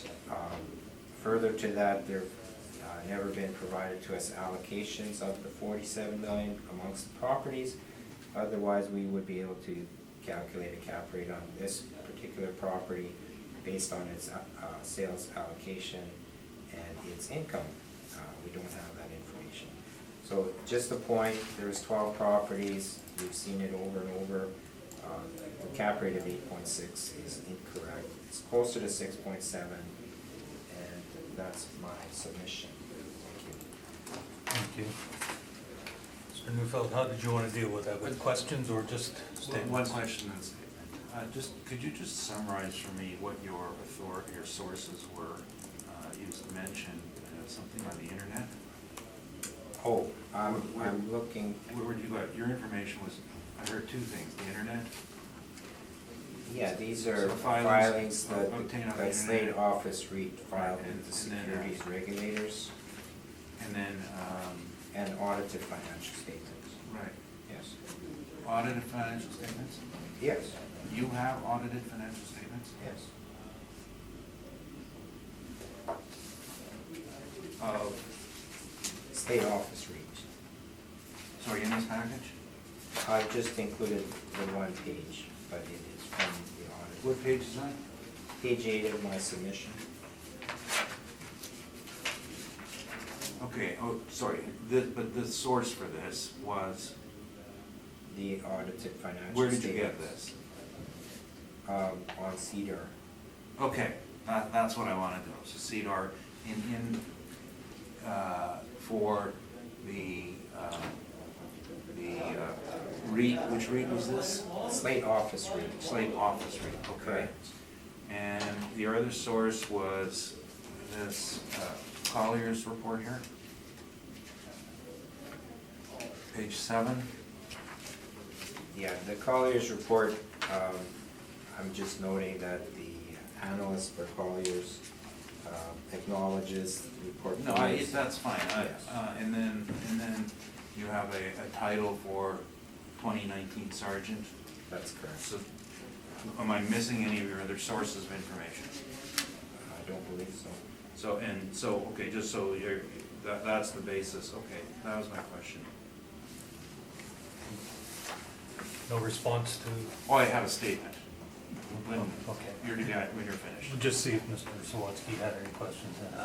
Thank you for that information. I don't have any questions. I don't have any questions. So, Mr. Neufeld, your Okay, statement. now, I'm reading this, it was provided to me by a lawyer in regard to this. I'm not a lawyer. I asked him for a response, and he said, this is what you should read into the record. In West Moberly First Nations versus British Columbia, 2018 BC Supreme Court, the court made it clear an expert's opinion must be the result of independent analysis. Another expert's opinion cannot simply be adopted. This practice does not allow the opposing party or the trier of fact to adequately express the opinion. It is also trite law that simply attaching another expert's report to your own constitutes inadmissible hearsay opinion evidence. In order for opinion evidence to be admissible, it must be necessary.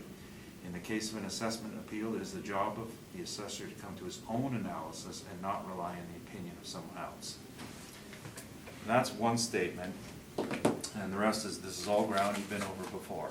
And the very short summary of it is, I worked for the vendor, I worked for the purchaser, the people in my office were the property managers for this site.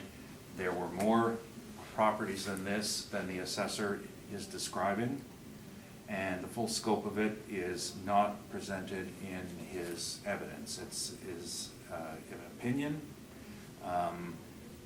In doing my due diligence, I followed the procedures, and further, vendor, purchaser, property manager. And then I got a third-party consult from a Calgary-based firm on it that confirmed our number. Now, because this was a share sale, it makes it more difficult for the parties to, you can't simply go to the title and pull the title to get the sale price. And then you also have to know the deal. And then you have 15 properties whose income you have to deal with. And on top of that, 3 of them involved a leasehold interest. So all of these factors came into this analysis. We vetted it internally, and I know that other organizations have done the same. And I imagine it'll continue to be a debating point. But for several large organizations to state that this is the case, I think we have to have some weight, because that statement I read you was, tells you that we're not relying on an outside opinion, a person's opinion of value. We're relying on our own expertly prepared opinion, not presenting somebody else's work to you and saying, see, look at this guy said. Now, Rob Berteau, for example, Rob and I were involved in a litigation. He represented one party against Slate, and I worked for Slate. He doesn't have access to Slate. He doesn't know anything about the deal because they didn't want him to, because he was working against them. This is an interesting anecdote. It wasn't included in his analysis. Now, subsequent to doing this, we became Colliers International, and now we have access to the data within the North American system for these transactions. Now, this Slate isn't listed in the site, but we have a much higher degree of verification of our data than we've shown you earlier. We don't take forms, we do the due diligence. That's all I can say. Thank you. Thank you. Mr. Mayor, Penner? Mr. Chairman, I just want to point out that what I present here is not opinion, it's fact. These are easily verifiable. These are disclosures from Slate Office REIT themselves. And also the disclosure that went past their auditors. So if there was 15 properties for $47 million, that would mean that they did not disclose 3 of them, which would be a violation of securities law, and not something that I believe Slate Office REIT would ever do. So the facts in this case are 12 properties for $47 million. That's all I presented here, and I stand by that. Again, assumptions of another person's work. And the truth of the matter is the 3 properties weren't classified as buildings under Slate's, so they can't list them as buildings in the REIT. They're other assets because they're leasehold estates. They can't tell the Securities Commission, we own 3 more properties. No, we own the leasehold estates, but they sold the leasehold estates. Mr. Chairman, I need to address that. Properties that are on leases require more disclosure and not less. There is no way that Slate Office REIT would not disclose I their think, let's holder. stop talking about what Slate may or may not do. The assessor has no knowledge of that. He's making just clear its assumptions. And I do object to saying that you know what someone else is thinking. You don't. We can't know. I just know what's been disclosed. And to suggest that they didn't disclose something because of a certain leasehold estate or interest is completely false. They would be required to have more disclosure because there's more risk. I'll leave it there, Mr. Chairman. Yeah, I think the panel knows the positions that you both have, Sure. so I think we can move on from that. Thank you.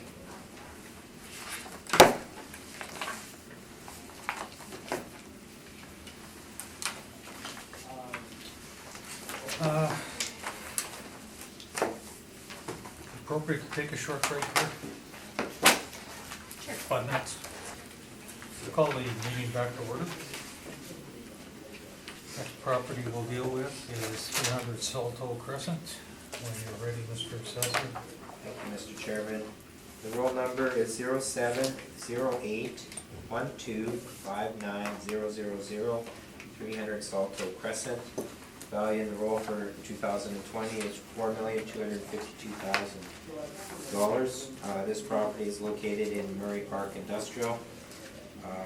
This is a warehouse built in 2007. The wall height is listed at 27 feet. The zoning is M2, manufacturing general. The land area is 167,453 square feet. The plan area 25,725. Gross floor area 30,236. The land to plan ratio is very good at 6.51. Turning to page 2, the owners have complied with our request for information. This is subject sale history going back a time prior to the property, the building being built. For the subject property leases, we'll see those in the rent roll on page 15.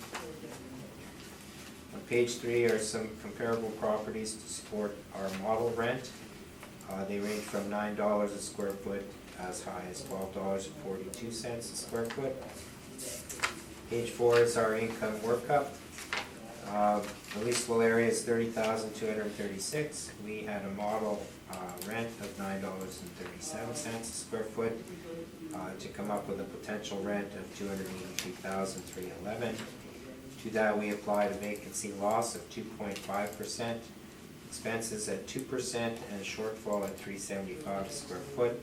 The net operating income from the model is $267,868. To that, we applied a cap rate of 6.3% to derive the value of $4,252,000. Of note, the actual NOI recorded on the mailer, you can see on page 12, is $275,717. In this case, our model has done a very good job of predicting the NOI, and we're very close at $267,868. Page 5 is income value summary again. Page 6 is the cap rate table. The 6.3 is just under the 20th percentile and is largely driven by the newness of this structure and the good wall height in that building ratio. It's also supported by CBRE's range of cap rates there. Page 7 are the MAA excerpts. Page 8 are some overhead views of this property. Again, this is in the Murray Park industrial area, just off of Murray Street. And there are a couple of other views of the property on page 9, different angles, and some street views on page 10 and 11. Again, the financial information is shown on page, starting on page 12. The rent income is $284,729, and the net operating income is $275,717. As you can see, they're recovering nearly all of their expenses in this case. Again, turning to page 15 is the actual lease in place. It's the Logan Brothers Canada with their rent shown there, and their actual net rent is $9.42 a square foot, which compares favorably with our model rent at $9.37. And our addenda information is at the back of my brief, and we won't go over that again at this time. So this is a very good property, fairly recently built, with a good wall height and land to building ratio. And we believe the model in this case has very accurately predicted the NOI on this property. And based on those positive characteristics, the 6.3 cap is appropriate in this case. And I ask that the panel confirm the value at $4,252,000. Thank you. Thank you. Mr. Newfeld, questions? Yes, so you're saying page 4 is all done by the model? That's correct. And it's your statement that there's a lease in place? Yes. Did you research any more, did you inspect the site? No, I did not. So did you, what's the degree of research you did into the leasing situation? I'm just using the mailer information. The mailer? Did you Yes. discuss this with your supervisor? No. You aware that at a hearing, December 4th, 2018, she not only agreed but brought forward the statement that it was owner occupied with the Shell Shell Corporation? I'm not aware of that. Okay, what was person on this panel heard it too, just looking at the order here, but you didn't consult with her though, with Marcia? Are you? Okay.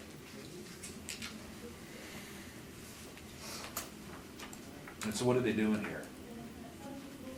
I'm not sure. Well, how can you assess it if you don't know what it's used for? It's a rather high rental rate, isn't it? Well, it's an income approach, we use the model and comparisons support the model rate, so we're satisfied that the assessment is accurate. Well, your comparisons, 560 Camille, that's the FedEx lease, isn't it?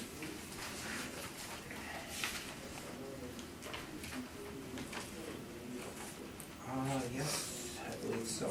So a lease that was negotiated on a build-to-suit by two parties residing in Chicago is forms market for Winnipeg? It's an existing lease in place. The effective year built is identical to the subject, so it's comparable that way. Wall height is similar. Built-to-use with specialized delivery equipment for packages. Question? Were you aware? I'm not aware. Okay. And which one is 15 Scurfield? Who is the tenant? It is, I believe it's Gordon Food Service Canada. Gordon? No, they're on Sterling Lion. I could be incorrect. So you don't know? Don't know. I'll say I don't know. Okay. That was the best information that I have. I stand corrected. Is that not an office building? Well, we have it listed as an industrial.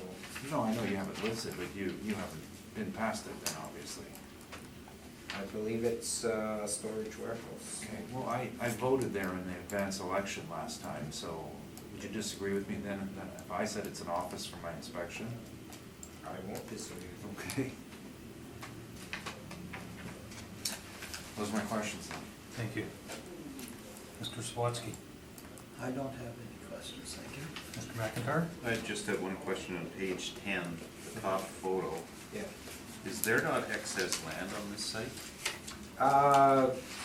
It could be considered to be excess land, but we're not asking for any value of it. Okay, that was my question. Just a couple. This one's significantly different, the plan area and the leasable area. Is there mezzanine or second floor, or according to your first page, the plan is 25,725, Right. but the Yeah, there would leasable's be- 30,236? There would be some second level, probably a mezz office, I would guess. Okay, and so the 936, is that what it is, 937? 37. It's an overall. That's an overall? Yeah.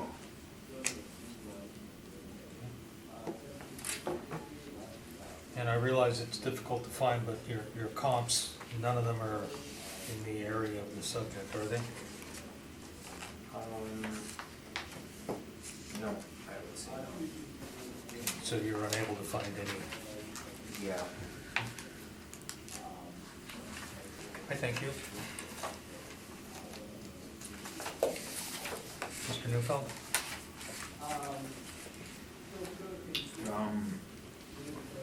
This property has been inaccurately assessed.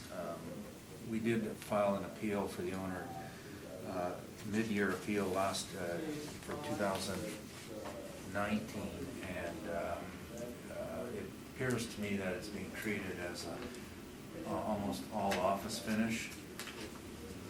Just to put it in perspective, if you look at any of the overhead pictures you've got, there's sort of an roundish shaped portion, and then there's a rectangular portion. Let's see who's got the best picture here. Okay, we do, page 2.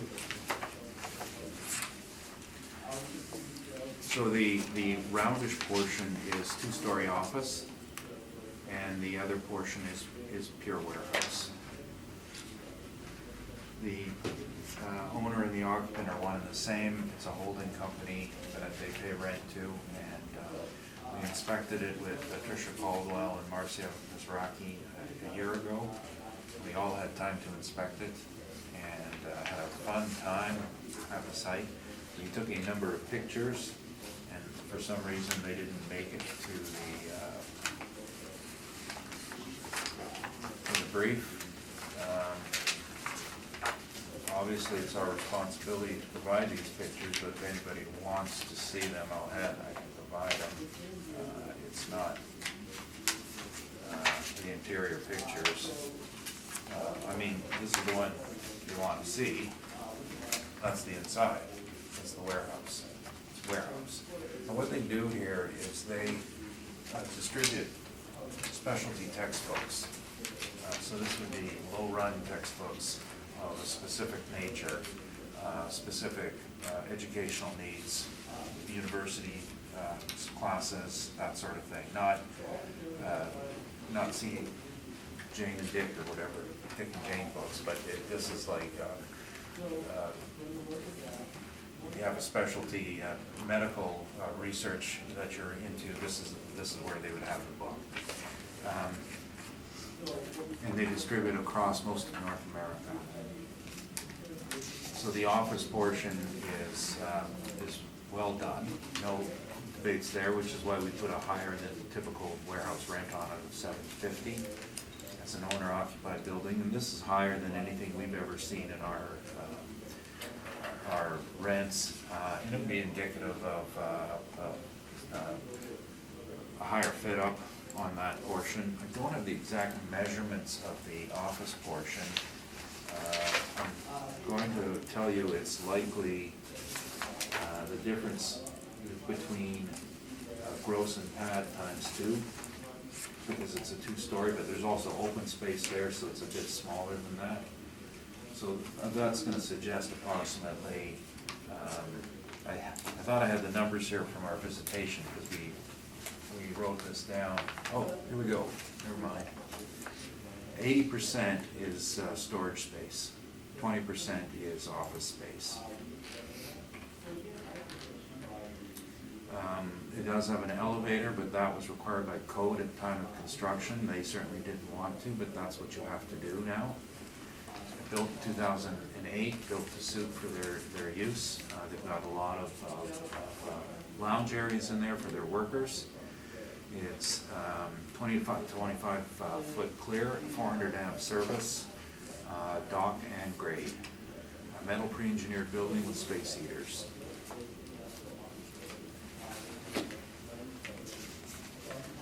So the rent that we had looked at, as I said, was a bit higher in the range than we normally see for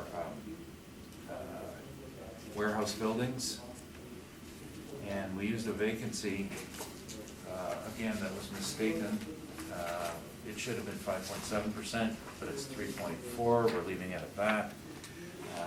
Just using a 5% rate for non-recoverables. It is owner occupied, so they have no statement to speak of that they're not recovering from a tenant. And so it's a standard rate, and structural reserve using 25 cents a foot for and it should be for the plan area. However, in this case, we would tend to go higher because the level of finish on the office portion would require a higher replacement reserve cost, so we're not going to change that number.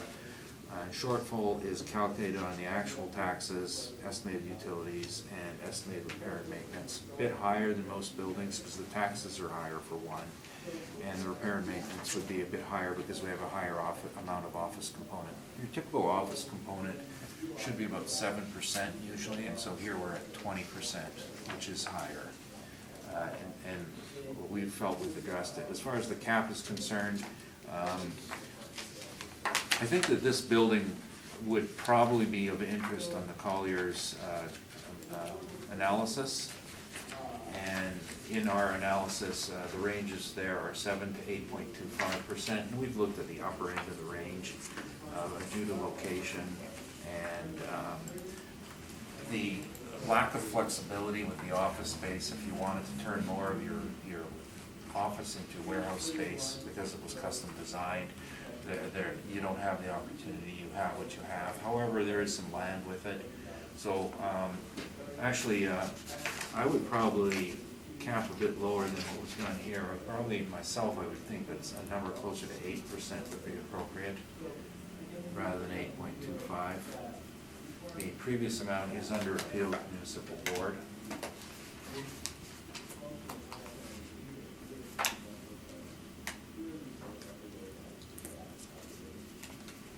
Just adjust that upwards slightly to 2,393,925, rounded to 2,394,000. Yes, and we know what it's assessed at. It's under appeal.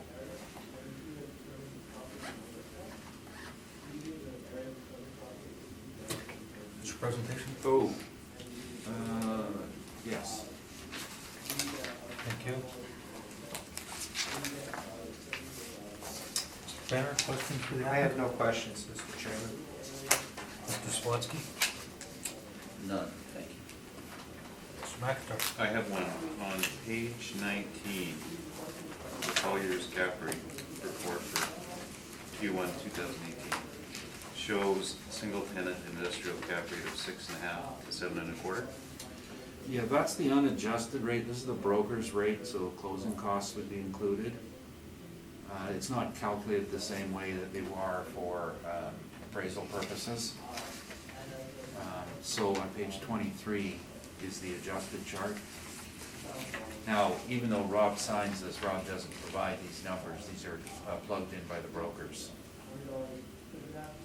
Okay, this one, the adjusted rates, You're right. the high's at 7.75, so why would you go 8? Well, single tenant A, and then there's multi-tenant B. Then we go back to definitions, page 21.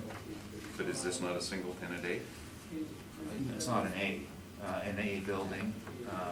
First of all, our description's page 21, concrete construction, and I mentioned that it's metal pre-engineered in the back, not concrete, not tilt-up. Age, it fits in there. Oh, sorry, I'm reading the long route line. Let me go down. Steel frame precast concrete tilt-up, 50 to 100,000 square feet, 10% office space. Investment grade covenant strength. So this doesn't fit those definitions as an A building. It's a metal pre-engineered, and it's 30,000 feet with 20% office.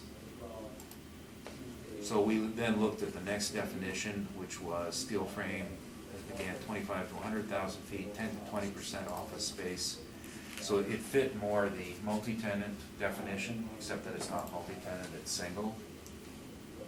And that's what the definitions we work with are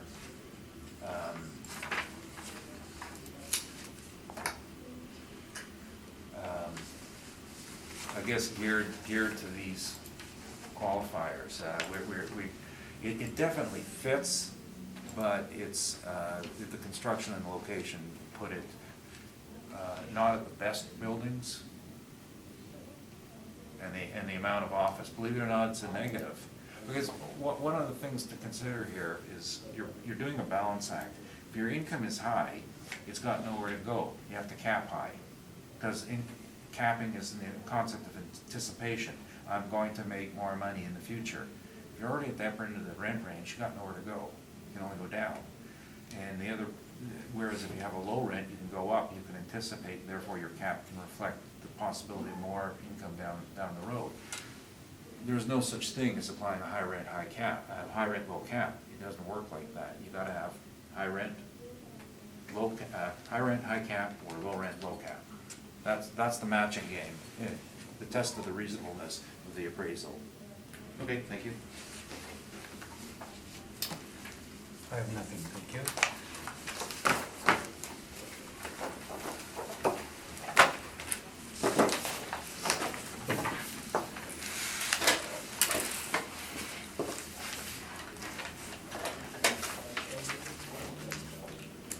Uh, 590 Moray, when you're ready, Mr. Simpson. Thank you, Mr. Chairman. The roll number here is 07080362100590 Morley Street. The owner is Macon Industries. This is another property in the Murray Industrial Park. The value in the roll for 2020 is $3,155,000. This is a property that was built between 1980 and 1992. I'm not sure if it's listed on your copy, but we believe the effective year built is 1987. Wall heights vary from 15 to 37. The land area is 196,186. Plan area is 60,477. And the land to plan area is 3.24.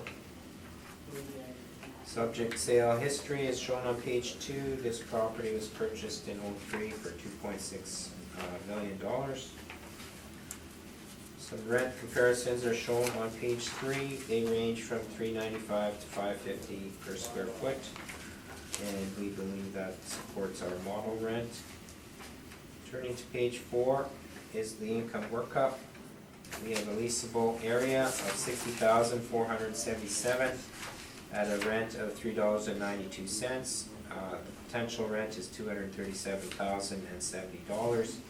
To that, we applied a vacancy loss of 2.5, 2% expenses, and a cap rate of 7% to the NOI. The value derived is $3,155,000. Page 6 is our cap rate table, and 7% cap rate falls within the 20th to 80th percentile for the city of Winnipeg. Starting on page 8 is an overhead view of this property.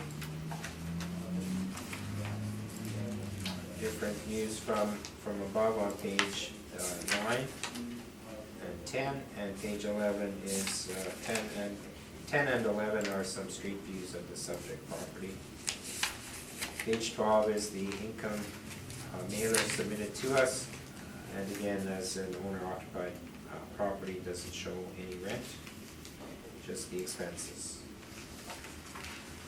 And again, at the back of our brief are the Boardroom addenda information, and I won't touch on that at this time.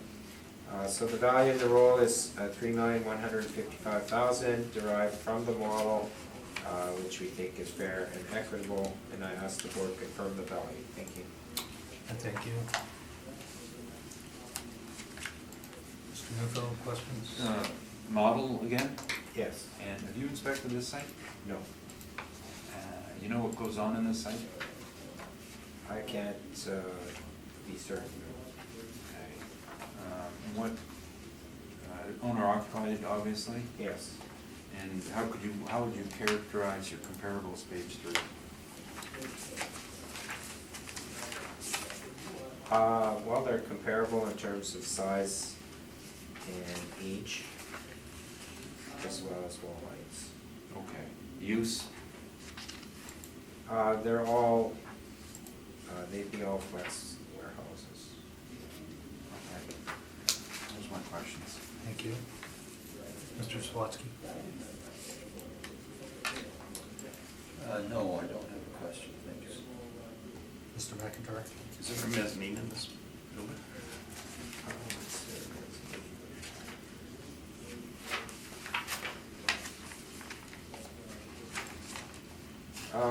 It looks like there's a second level of about 4,000 square feet, just based on the difference between plan and post floor. Yeah, that was my own question. Just to follow up on that, there's no value placed on the mezzanine then? No, there isn't. Thank you. Mr. Newfield? Sorry, there was I do have a follow-up question based on what you had asked. Okay. In regards to the space in the mezzanine, you have 60,477 square feet, and I'm looking at 2 years ago, it was 63,629. Was there a measurement change in here? I'm not sure, I see the leasable areas for the mailer is 63, 629. So it looks like we're just assessing for the, Well, no, but there was some confusion over the measurements over the last couple of years, and it has to do with a very unique part of the building. So I'm just wondering why your records would have changed from the 63 to the 60. well, I don't believe that the plan area had changed. No, it's the theater. So basically, we're using as leasable area Well, the there's entire plan area. Yeah, there's an underside of the theater, but I believe that's at question. Okay, so you don't know, you're just saying reverting to plan area, okay. That's what we used. Okay, thank you, sorry about that.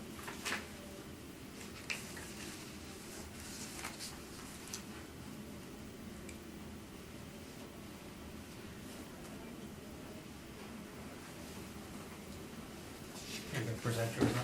Oh, I need to be prompted. Well, that was a follow-up question, so I'm assuming you're going to. Okay. This is part of, again, the MacDon campus. This building is the strangest mix of uses you may ever see in an industrial area. Going to picture page 2.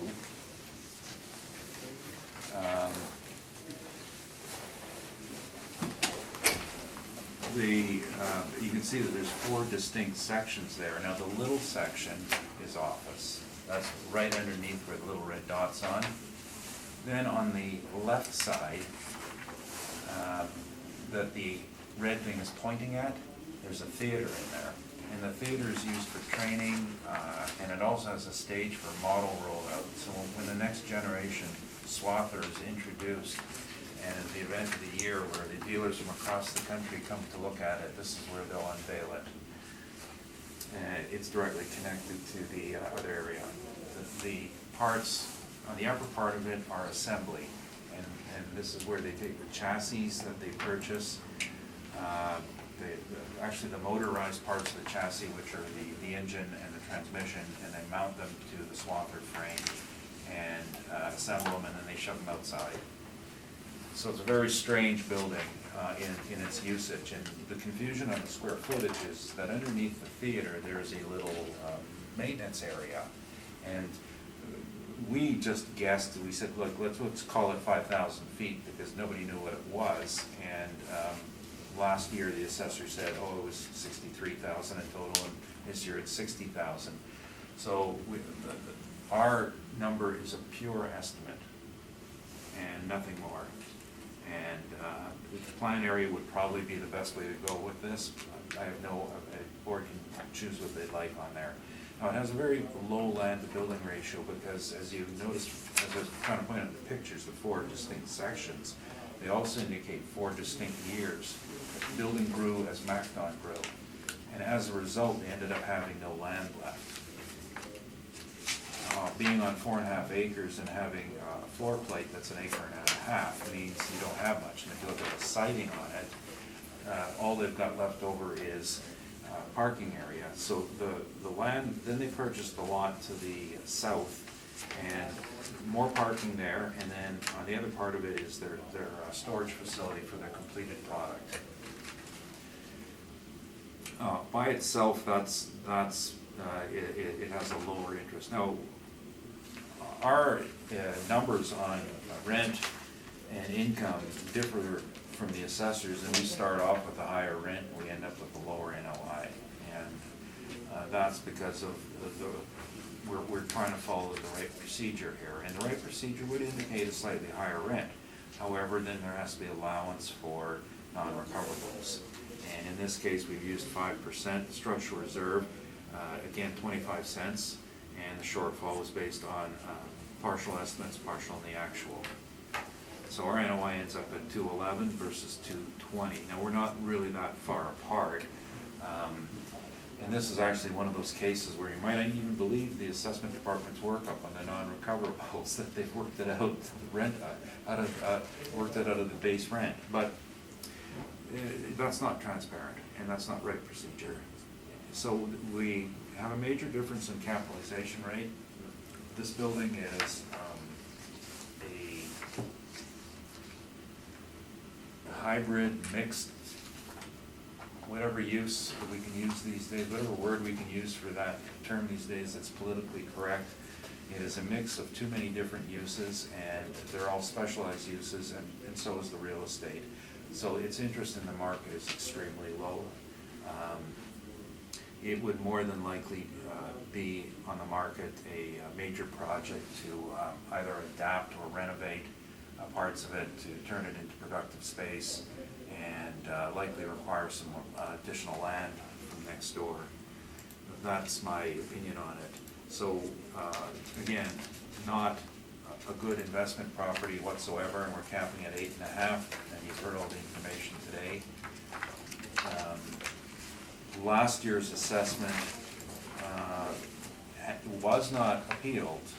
However, 2016 is still under appeal. That value is $3,673,000. But the following year, the board changed it to $2,613,000. So it's nice to see the board acting independently and not worrying about what the municipal board may or may not do. It was a good independent decision, and our differences from this year versus the previous year are,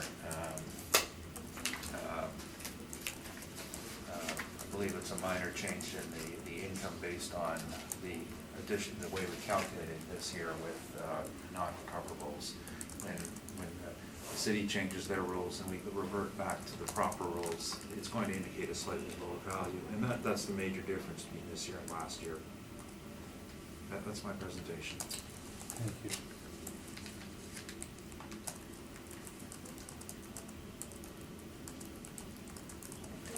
Mr. Penner, questions for the applicant? Just one. So your non-recoverables and structural reserve, again, shown there, add up to 11.2% of the EGI, departure from the 7% you've used in the past. Is that? Yeah, and that's for the higher allowance for structural reserve. For industrial specifically is going to show that because of, that would be the nature of, that's why you apply a structural reserve in industrial. That's all my questions, Mr. Chairman. Thank you. Mr. Swatsky? So, sorry, I just want to clarify that. If you use 25 cents a foot, for example, on a retail facility where the rent's 3 times higher, it shows as a lower percentage, and it's the fact that the rents generated from industrial are so much lower, that's why the deduction ends up being as a higher percentage, because it's the same cost to fix the roof, regardless of what the use is. Mr. Swatsky?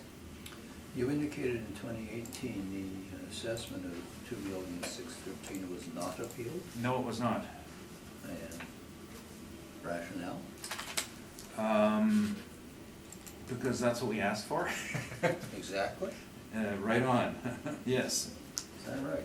Yeah, it rarely happens. I'd like to know who was on that board. Anyways.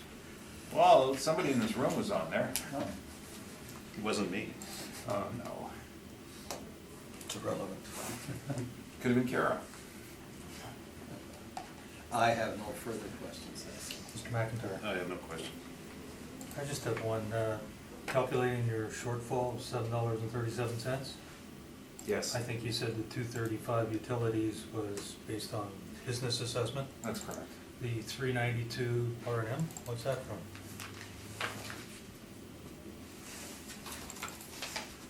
You shouldn't have showed up here.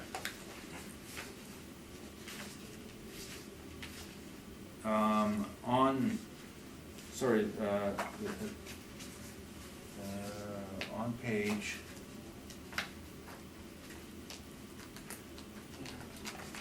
I already lost it. The statement provided.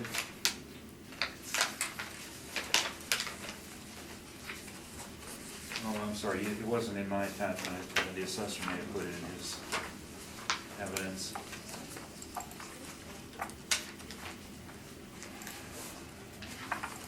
Yes, he has. You have it on the assessor's page 12. We just looked at the expenses that were actually incurred for the subject, bit on the high side. And I think it's fair to say that some of these costs could be attributable to the business usage. But we did our best to estimate what they should be, because they indicate 35, somewhere in the neighborhood of $235,000 on 60,000 feet, so we're a little under $4 a foot.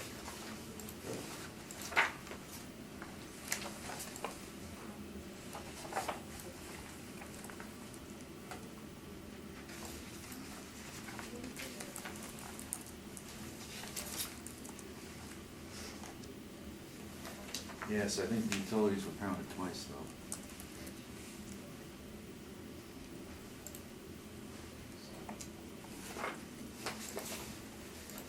They were, so that should be adjusted downwards to subtract the utilities out of the R&M.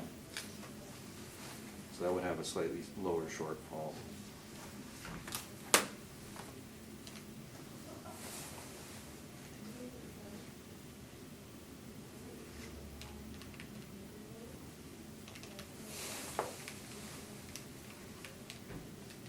It should be 487.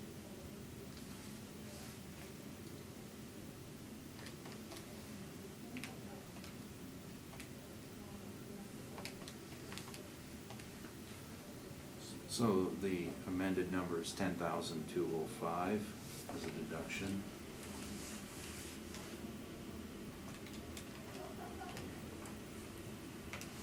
Changing the NOI to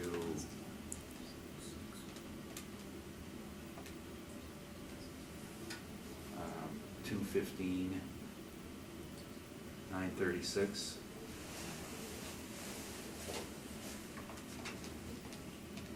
And a value of 2,540,429, rounded to 2,540,000.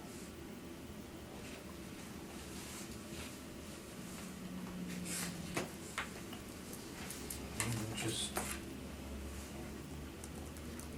still less than what you had asked for last time. Yeah, and that is due to the line item in structural reserve. The NOA last time was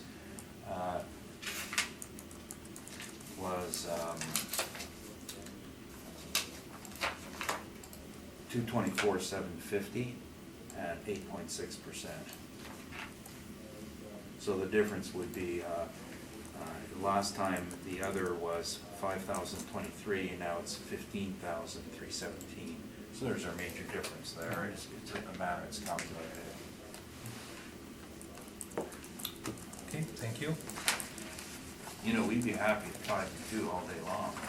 But it's not there, it's not there.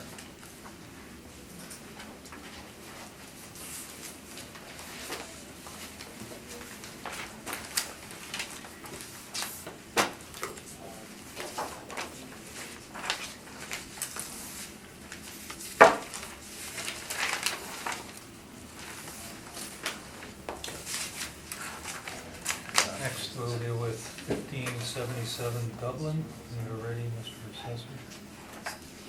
Thank you, Mr. Chairman. The roll number here is 13001080400, 1577 Dublin Avenue. The owner is Field Street Properties Limited. The value in the roll for 2020 is $10,036,000. It's an industrial warehouse built between 74 and 75. Well, it's 75 for effective year built. Wall height's 19 to 24. Zoning is M3 manufacturing heavy. The land area is 185, 158. Plan area is 79,080. Gross floor area the same. and the leasable area using is 79,073, and the land plan area is 2.34. Turning to page 2, we see that the owner has complied with our request for income information, so no issues there. This property was purchased in 2008 for $8.2 million. Below that, we have the subject property leases in place, and they range from $5.25 to $13 per square foot. On page 3, we have a list of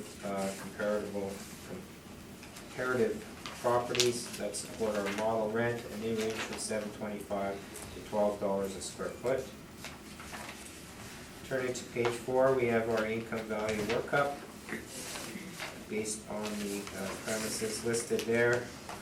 This works out to an overall rent of $7.22 on the leasable area of $35,073. This gives us a potential rent of $253,321. To that, we applied a vacancy loss of 4%,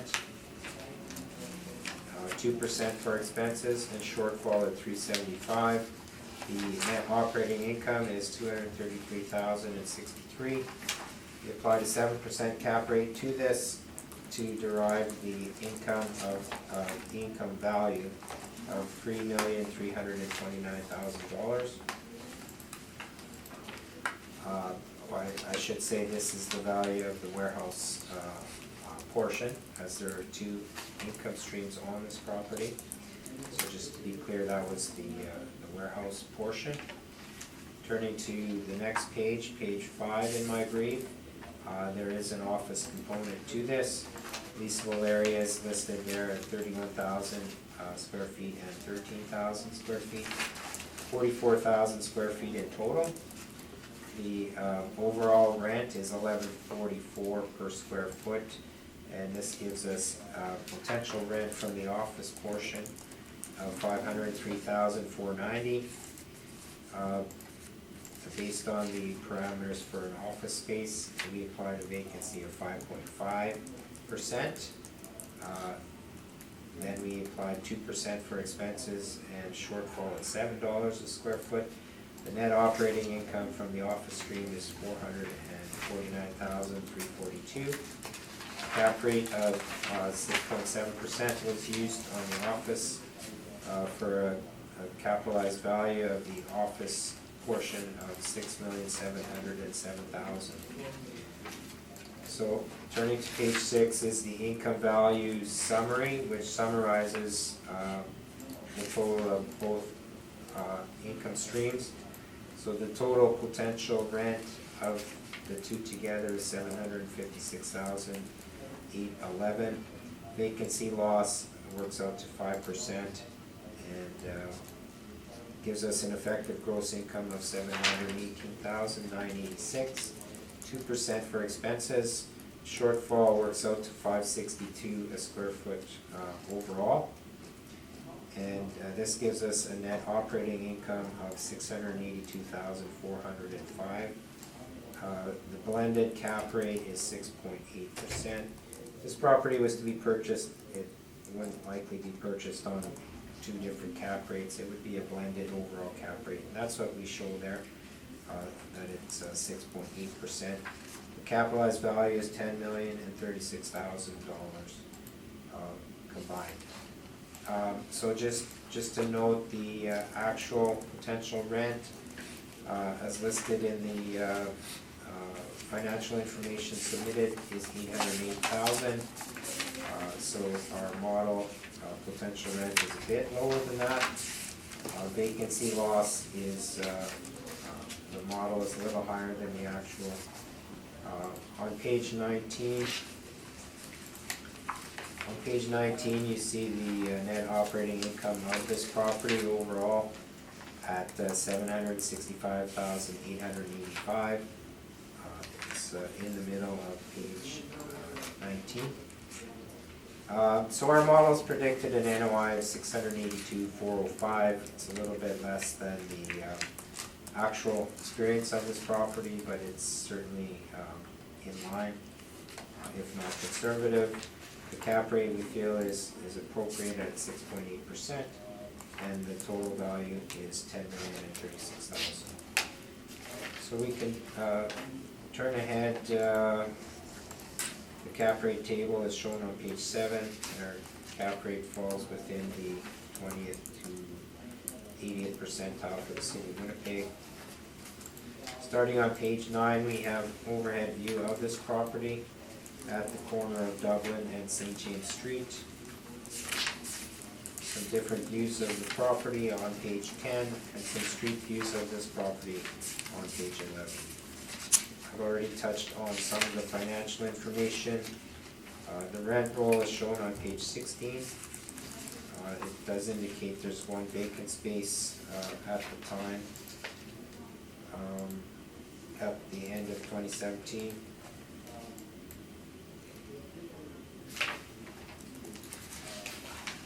And the actual financial statements, again, are shown on page 18 and 19.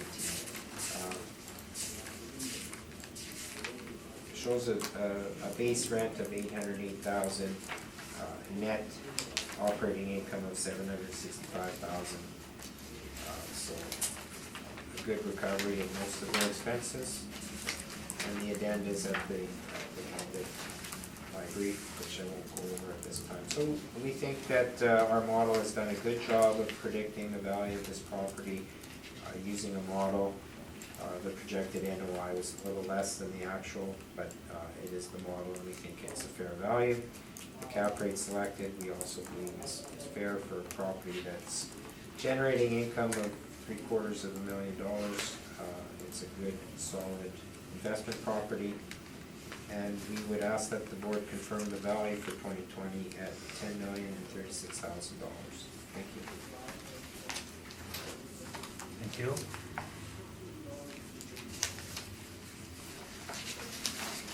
Mr. Neufeld, questions for the assessor?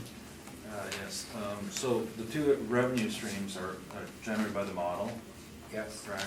And you mentioned two revenue streams that would be sold together, so are you suggesting that 6.8 is what you're applying then overall? Yes. But that's not what the model generates, that's just a mathematic Yes, calculation? yes. Okay.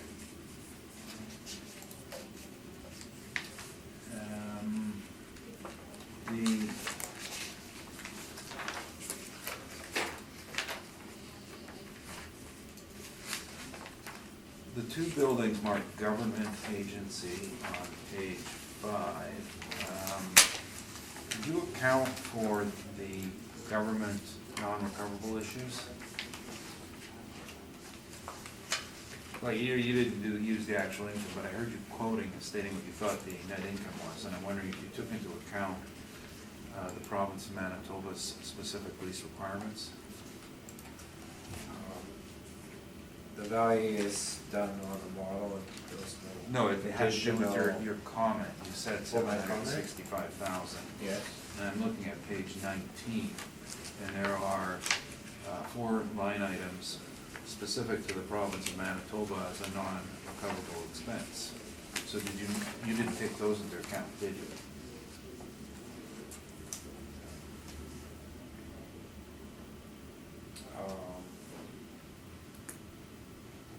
I'm not sure what you mean by taking into account. Well, when you made your statement, you said 765,000 is net operating income, but there's Right. 40,000 that are directly attributable to provincial leases that are not recovered, correct? Yes. Okay, so they're not free, so Yeah. one has to take those into account as well, don't they? Well, I'm just noting the NOI listed on the statement at 765, and in their summary statement at the bottom. But in addition, there are other non-recoverables. Yes, well, if we take those off, we're at 725, I believe. So our model NOI would still be a little bit on the low side.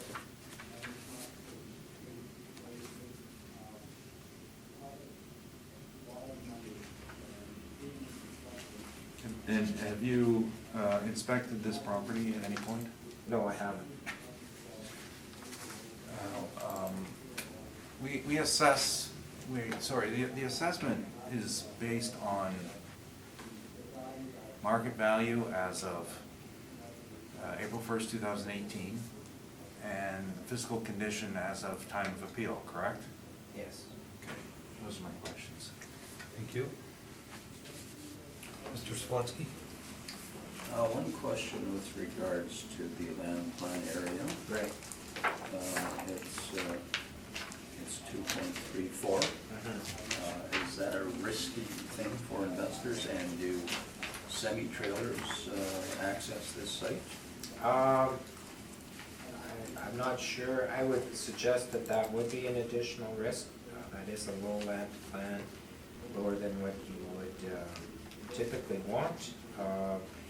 However, that risk might be mitigated by the type of tenants you have in place, and if those particular tenants aren't requiring semi-trailer access, then it's not an issue. But a low land plan area is a risk factor, certainly. It might be reflective of the actual rents they're able to get for their space. So it might already be reflected in the rents, but I do agree it is a risk. Just given the shape of the building and the area of the lot, it looks from the air at least that would be very difficult. And I don't even know if there are loading zones for semi-trailers on this site. You know? Well, I believe they could access to the back off of St. James. There's a paved area there, there's parked cars in there. It looks like there's some small trucks in there. Small trucks, yeah. But certainly that would not be able to accommodate semi-trailers. Thank you. Mr. McIntyre? I have no questions. The two income streams, the one for the office, that's the government agency. Yes. So you're saying that that's strictly office space? I believe so. It's not a, Yes. I believe it is office. whereas the rest of it is a flex warehouse, so the Yes. assumption would be that there's a percentage office and the rest warehouse That's space. correct, yes. But the government agency, you don't know for certain that's all office? You don't know what? Well, we have valued it based on an office parameter. Right. I'm going to assume that assessors that have come before me have judged it to be office space and valued it accordingly. Do you have any records of that in inspections or anything that says that it's all converted to? I would assume that original construction, it was all built the same way. I don't have the notes history here, so Okay. I'm just going to, I Okay. can't answer the question. I thank you.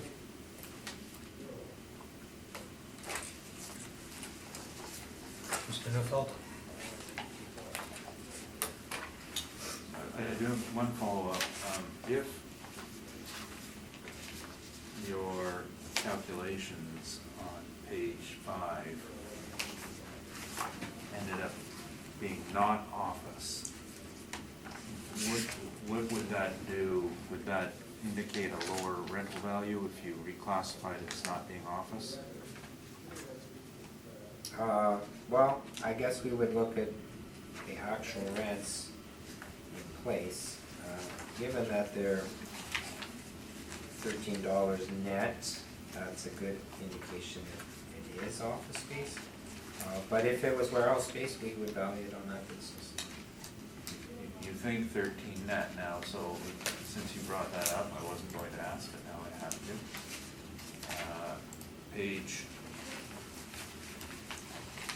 you're referring obviously to page 16.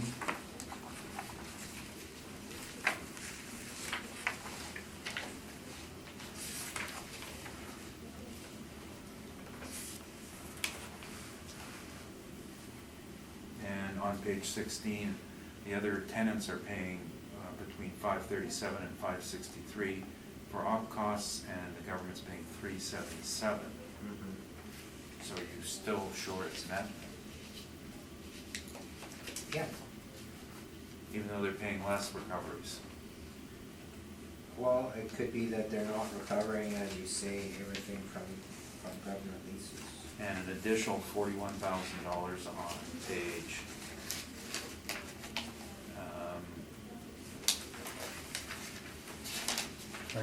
19. Right, so, I mean, we assume that that's a $13 net rent with, not quite full recovery, which, we do allow for. And further to that, we're not using $13 in our value, we're using $11.44 overall for that space. So that should be sufficient to cover that shortfall. It should be. Okay, so I have just actually calculated it right here. And I have a value of $2.79 from the $13.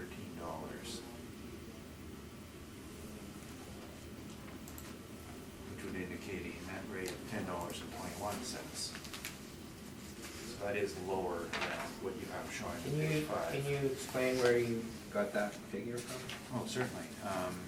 I took the rent roll, and I took what the other people are paying, and subtracted that difference from the $13, that was $1.86 difference. And then I went to the $41,132 that is also not recovered, an additional expense, so that's another 93 cents a foot. That total being $2.79, and subtracted that from 13, getting me $11.21.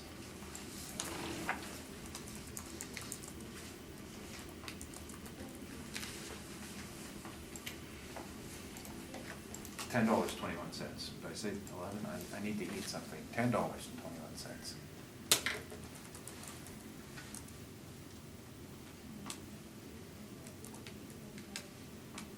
So you're suggesting that the recoveries for the, just to clarify, for the office space should be the same as for the warehouse space? No, my original question was if you had it classified as warehouse, would the rate not be lower? And then you said, well, then we should look at the actual rents, and I followed up and said, Right. aren't the actual rents 1021 lower than, which I now believe to be 1021, lower than what you have stated at 1118 and 1207? It could be, I note that the gross rent is 1677, and they show the base rent at 15. That was the basis of my statement. Well, you called it net, so that's all, I just want to clarify, that's all. Okay, those are my questions. My follow-up. Your follow-up. Okay, we'll hear your presentation on this.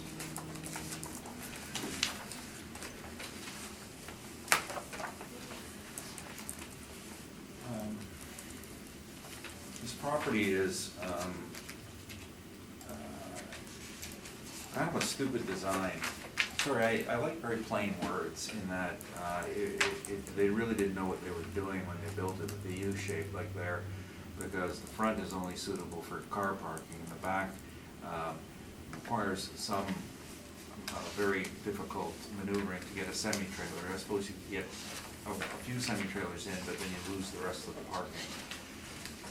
The space occupied by the Manitoba government, as we all know, is the textbook storage space. So it's our second textbook storage of the day. This one has the school textbooks in standard Manitoba government schools. That's what it's been in use for quite some time. So it is a warehouse space. We looked at the actual income, and it's true that the actual income is higher than what the assessor is stating, but then again, in the real world situation, the cap rate's also going to be higher. Now, I noticed an error on this statement, and the culprits, you just missed the culprits, and I want them to sit through this and see what I have to suffer with them when they don't give me the right number. My revised NOI is $702,650. Now, that is higher than what the assessor has at $682. But I'm looking at the building and the alternate uses. You got a building that can't make up its mind whether it wants to be a warehouse, a retail, or an office. You have a building that it doesn't have the best of all, it has the worst of all. And this has always been this building's problem, it's its difficulty to attract.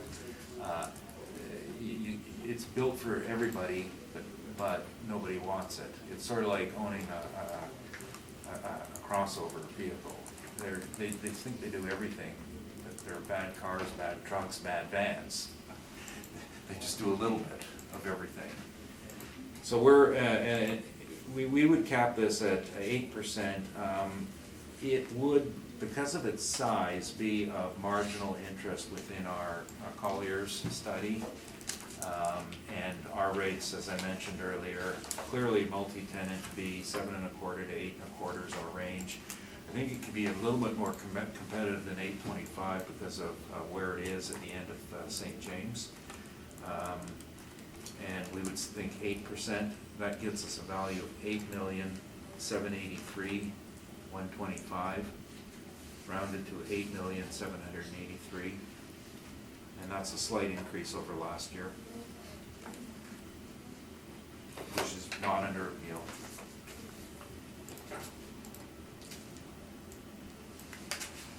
Last year was an assessor recommendation at $8,500,000. So, and if you look at all the general parameters, what's transpired over the last 2 years, our cap rates, for example, show that they've gone higher, which means lower values on an overall basis. And rents have been fairly stable. So, I think we're very, very reasonable in this respect. That's your presentation. Yes. Thank you. Mr. Fenner? I have no questions. Mr. Sawatsky? Just one question, one general question. Do you believe that values for warehousing has generally gone up from the last cycle? Not same site warehousing. What we're seeing is a bit more newer product in the market, and the product is the real definition of flex, which is it means that I can rent it as an office or as retail or as a warehouse portion, and it's generally 6,000 foot days, 60 by 100, 27 foot or higher ceilings, and so someone can rent multiples of the 6,000 square foot day. That's why they call it flex. And where they're going up, for example, you can think of those fronting Kenniston, you can think of the old Labatt's Brewery site. They're then attracting better rents, 8, 9. We heard someone the other day is asking for 11, but they're getting a TI on that. So they are getting it. Now, when you have same site ones, they're still struggling for the last rent. The place across the street, and this is total post reference, but 30,000 feet, similar sister building, $7. Compare that to the government's book space where we're getting $10. So that's right in the neighborhood. So as I said, same site decline, new site increase would be the short answer. Newly built, but it's going to be better though. It's not saddled with these problems that this would have, like lower ceiling height, lack of semi-trailer maneuvering, and an increasingly gentrified neighborhood. Even though St. James is trying to go more retail, they're running out of stores to put in there too.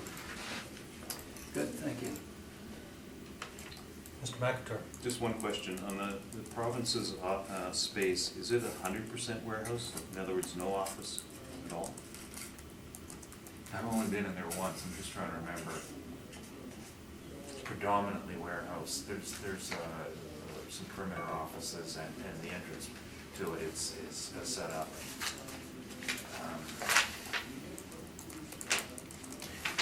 You can tell by looking at the HVAC units on the picture on page 2. Mm-hmm.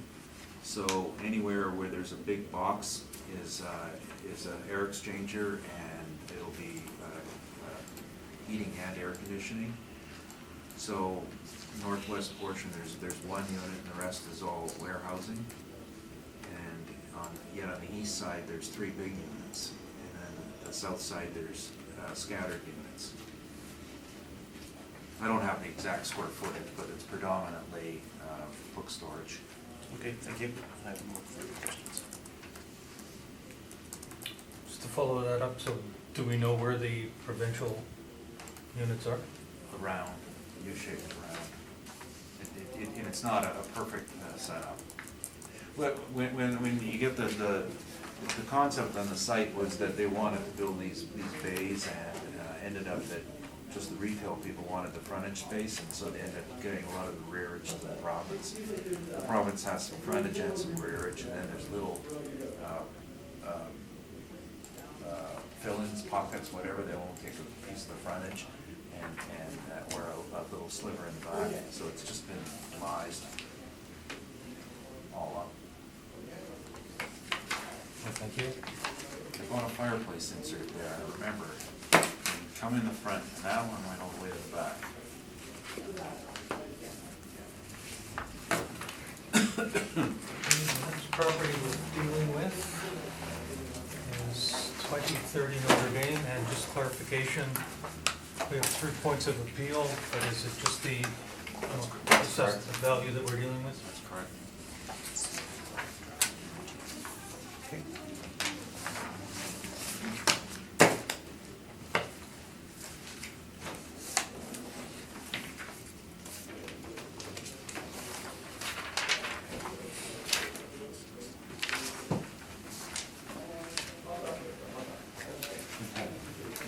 Oh, yes.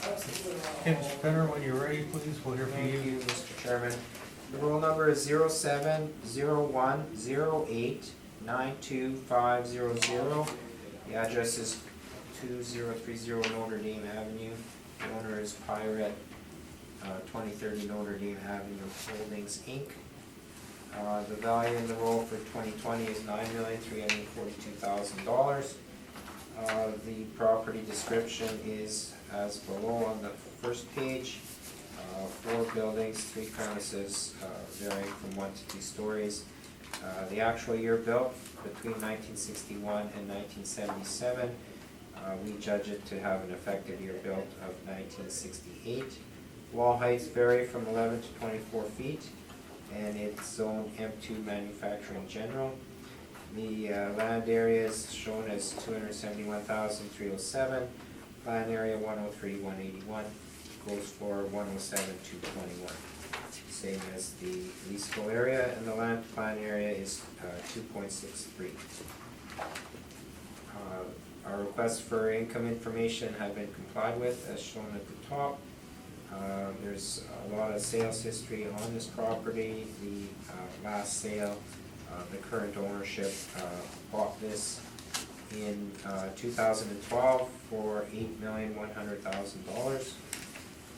3 subject property leases in place on this property, ranging from $647 to $775 per square foot. On page 3, we have a list of comparison properties to support the model rent chosen. They range from $623 on the low to $775 per square foot at the high end. Turning to page 4 now.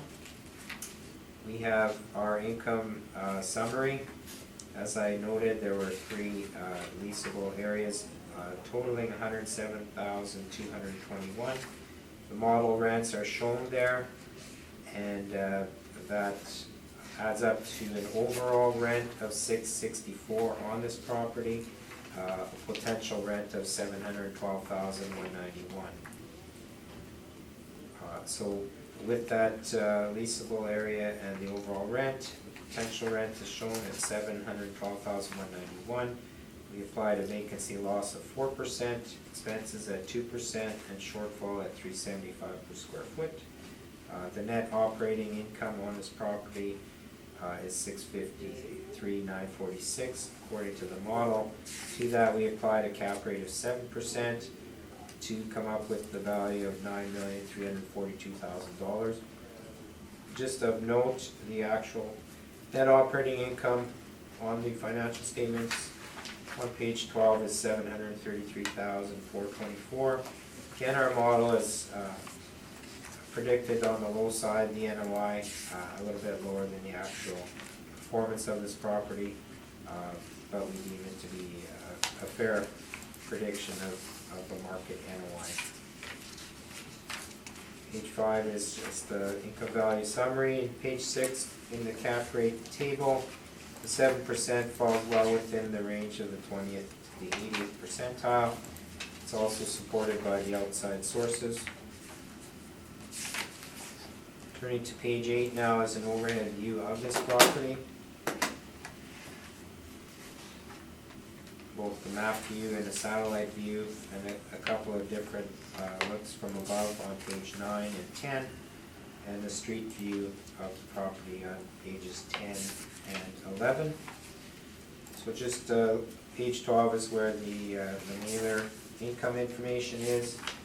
Again, we see rent income of $726,550, and the net operating income on this property at $733,424.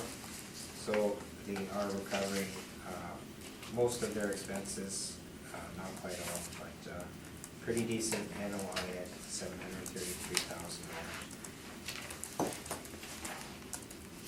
The rest of the mailer is there. The rent roll is shown on page 15. The 3 tenants there and the rent that they're paying. We've already talked about the rents in place, and our addenda is attached. So our model again is predicted reasonable NOI on this property, a bit less than the actual NOI generated in 2017, but a fair reflection of this property. We believe 7% is a fair cap rate for an investment grade property such as this. And on that basis, we'd ask that the board confirm the value at $9,342,000. Thank you. The valuation was all by the model? Yes. When you discussed the sales, what was your degree of level of investigation into these last 2 sales? Just that they've been verified as arm's length. As arm's length, now what's your definition of arm's length? Unrelated parties. So you're not aware that March 11, 2011 sale was done by a person who intended on occupying a major part of the space, group, company? My comment is based on the sales mailer, which we requested and received, where they checked off. So you weren't aware of it, that's fine. And then you're aware that he put the lease in place and then resold it a few months later? No. Okay.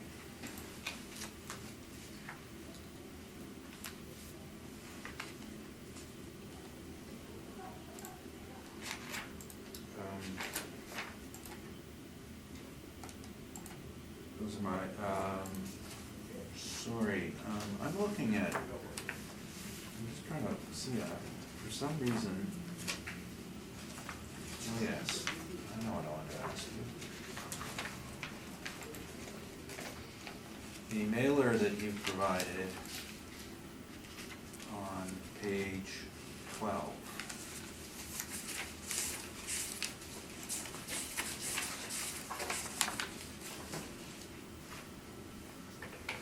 Did somebody, yourself or somebody in your department, modify this from what was actually submitted? I believe in the verification process that there was a modification. There was? I believe so. There was a modification. This is not what they submitted to you, is it? That's correct. Okay. And do you have what they actually submitted to you for the net operating income? Yeah, and I think the basis of the modification was they had counted landlord work as an operating expense, and it was verified not to be operating, rather a capital expense. Well, I'm sorry, I'm not interested in the assessment department's feelings on the subject, but the point I'm asking you is, if you're not submitting what was sent to you then? No, I'm submitting what was Okay. modified. And what was submitted to you in the NOI was actually 609,994, correct? That's correct. Okay. So I'm just going to ask at this point in time that because this was not the mailer that was submitted, but a recreation and someone else's opinion, that it be removed and not considered.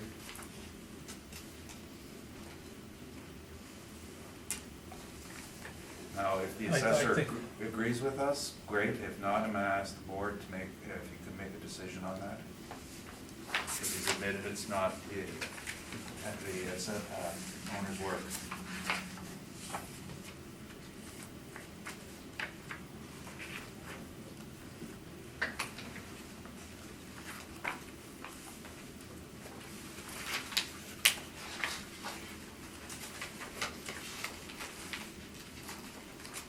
Oh, What was your thought on that, Mr. Perry? no, I believe that the information fairly represents the property. Capital expense would be considered an operating expense, and that's why it was modified, and I note that it matches up with the NOI that the agent has used on page 1 of his brief as well. Okay, I think what we'll do is we'll allow it to stay, Mr. Neufeld, but under the basis that you pointed out that this is not what was submitted by the owner. And you're gonna promise me that you're not putting any weight on it? We'll put the respective weight on. I can't promise you we won't put I any would weight like on it, I would like it removed. And I just think that's, the world is getting so litigious, and let's just keep everything straight. You can't provide information and allude to it that it's the mailer, and then only in cross-examination come out, oh yeah, no, it's not, we modified it. That's not right, that's procedurally unfair. So the choice is voluntary removal, or you remove it. Otherwise, I've been given a prejudicial situation.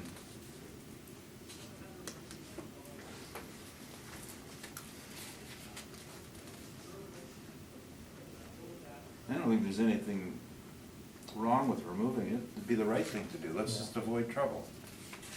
That's all I want to do. I want to avoid trouble. If it stays in, we have trouble. If it goes out, we don't have trouble.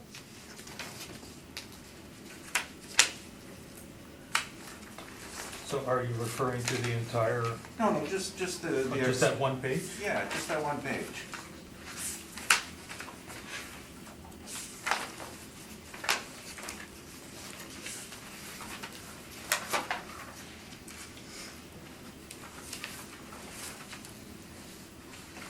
You think I look for trouble all the time? It finds me. I come with these things to say, it's the end of it, the matters, right? We're done. You pull it out, it's done. There's no harm, no foul, except for me having to listen to me. Right, but it's been submitted by the assessor, but it's also been pointed out that this is not, I don't think it was it submitted as the mailer? It was it not? I believe, and I don't take part in the entry process of the mailers that come in. That's, somebody else does that. The information is entered and then it's verified by somebody else. And I think in that verification process, it was determined that landlord's work was a CapEx, so it wouldn't go into the calculation of NOI. So I believe Mr. Neufeld's submission is what was submitted, and we can place our reliance on that if you wish. I think If it makes things easier. I think that is fair. We can do that. I think that's fair that we're going to be looking at what was submitted, that's what we should be looking at. Fair enough. So And we'll I- disregard. You're disregarding, you're stroking it out, the official stroke out. I love that. Okay, fine. We're not having any trouble anymore then. On the basis that you have provided it in yours, have you not? Yeah, I hope so, yes. No. Yes, I have. He's on Page 3. Sorry, page? Page 3. Okay. So we're removing page 12 of the assessor's brief.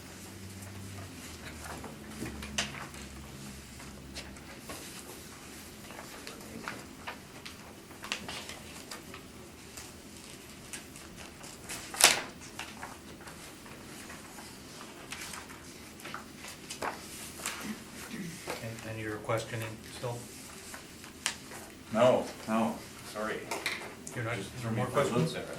No, that's good, yeah, that's it. Mr. Swatsky? I'm fine, thank you. I have no questions, thanks. And I have nothing further. Thank you.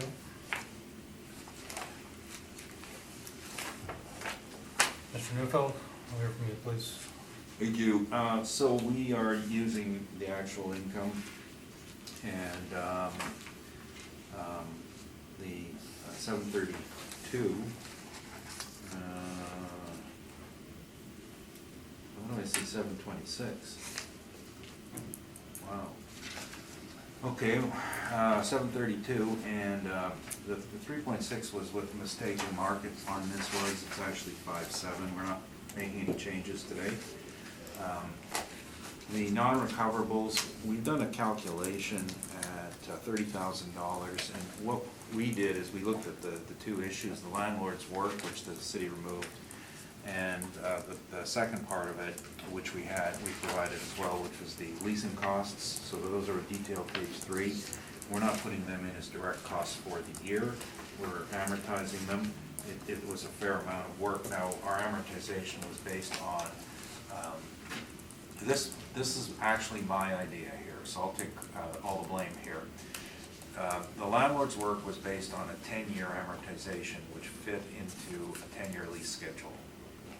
So that's how it would be done on the books. Not all 1 year, but $12,000 per year. So rather than having $606,000 or whatever it is, or rather than having $122,000, we're reducing it to 12. The leasing commissions are 1/5. And that's because most all leasing commissions are based on a 5-year repayment, where whatever percent has been agreed on, it's based over a 5-year term, whatever the terms of the leasing commission are. So you would again amortize it on that basis. So rather than have all these non-recoverables come up as one number of 215,000, we would be looking at 30,000 on non-recoverables. And the rest is generally been recovered. Structural reserve, same concept, 25 cents a foot. Shortfall is based on estimates of the costs, which were $1.95 for taxes, $2.35 for utilities, and 69 cents for repair and maintenance, which is a low number because it's 3 big bays, and there's nothing very sophisticated about this site. So that leads us all to an NOI of $628,473, which compares favorably with the actual income once the consideration for vacancy risk has been put in, and we've decreased the amount of non-recoverables from 200,000 to only 30,000. So this workup is good. It's fine. Now, as far as the cap rate, and also I want to discuss the sale, I did mention in the questions that there were 2 sales on these that was like a double flip. First time, there was one of the bays was vacant, and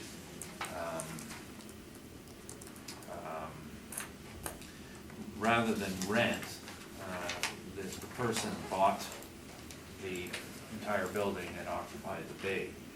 Then they established a lease on that in negotiation with the new owner, Pyrete, and sold it to them based on the lease they put in place. So we don't rely on those, and I already handed out my rebuttal earlier. There's a whole way of looking at transactions, and that one is called creative financing ×2. So they bear no weight for anyone's valuation purposes. when you have transactions like that, where you have the involvement of a user, the rent and the sale price are completely unreliable. Oftentimes the cap rates can have some bearing and weight on it, and the cap at that time ended up being about 8.3, if I recall. So, but because that has sometime in the past and a renewal period has come in between, the old lease upon which that sale was based is now history and no longer of concern to us. So that's how we get our number, and our rate would be that this is a building that is it's outside the range of a typical investment, but because of the size of it and the style of it, most people would nominally consider it to be an investment property. So it would be applicable in our range. So we could look at a lower cap than the 8.5 here. We would look at something between the numbers we had quoted earlier, which were 725 to 825, likely at the higher end of the range. And knowing that the last sale was an 8.3 or 8.4 cap, that's likely where it would stay in, because since that time period, the rates got slightly more competitive, and then they got less competitive more recently. So I'd suggest a modification perhaps to 8.25%, which gets a value of $7,617,855, 7,617,855, rounded to 7,618. I know that's underneath last year's assessment. I didn't handle this property last year. I believe there was a no-show for this property from someone from Toronto who appealed it. And they didn't show up. That's my understanding. That's why they were fired and they hired me, because they always show up. Thank you. Mr. Penner?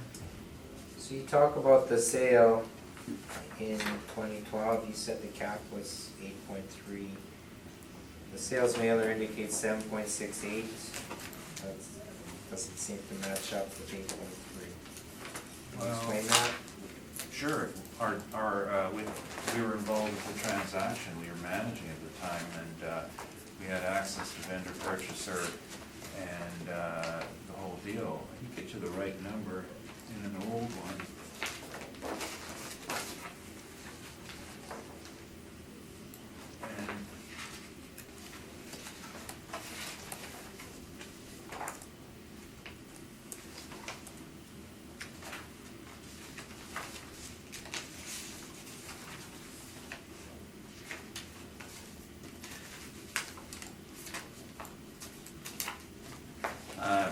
And I know we've used it years ago, and we were very clear when we explained it, how little, the weight of the deal, and what we put on it.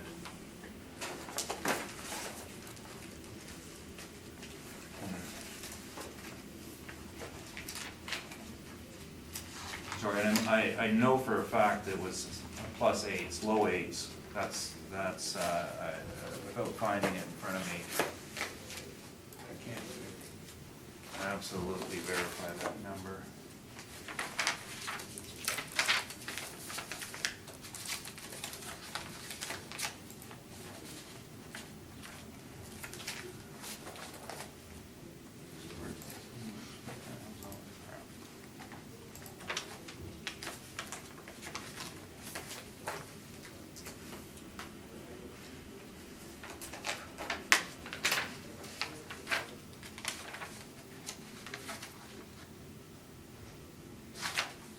I found some 07 caps. Yeah, I don't want to waste the board's time, but I'm comfortable with my statement, and I guess my answer to your question is I don't care what your mailer said, it's wrong. Not trying to be flippant, but we've been through this so many times with the mailer issue. I did calculate this one myself.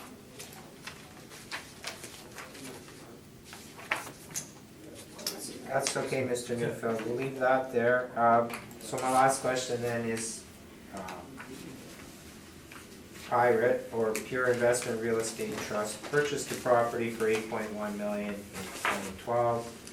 Is it your suggestion that it's actually gone down in value since then? No, it hasn't gone down in value. I'm saying that the purchase was predicated on a leaseback arrangement which provided a value based on a leased fee estate. So the fee simple did not go down. What happened is we stopped relying on the leased fee and we've gone back to fee simple. So the value at land titles is $8.1 million. We're trying to Lease fee. determine the value of the property today. It's less than 8.1? No, not at all. You know, the value is an answer to a question. If someone asked it 8 years ago, what's the least fee value? That's what it was. If they asked the fee simple value back then, they would get a different answer. Today, we care about fee simple. That's all my questions. Thank you. Mr. Swatsky? One question, your 2018 assessment, was that appealed? I have no idea. Like I said, it was the company that was hired, I think they were out of Toronto, they didn't show up. They filed the appeal and didn't show, from what I know. So you don't know? Okay, thank you. Mr. McIntyre? I have no questions.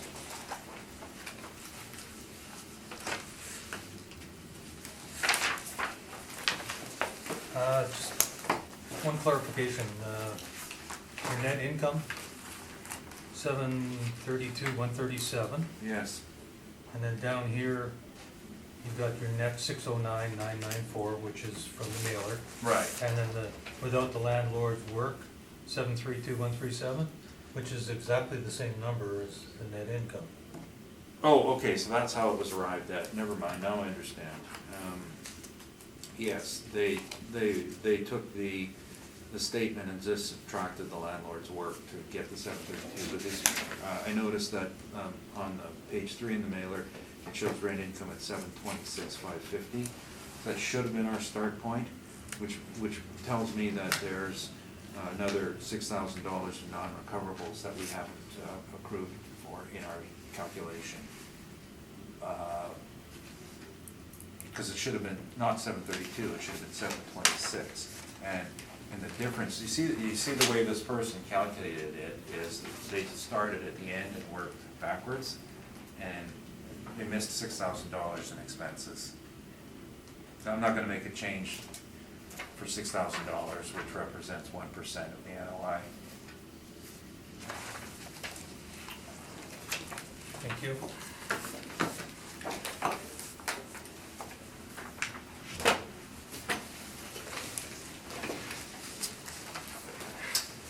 Goes to the final property on our docket today, 1680 Ellis.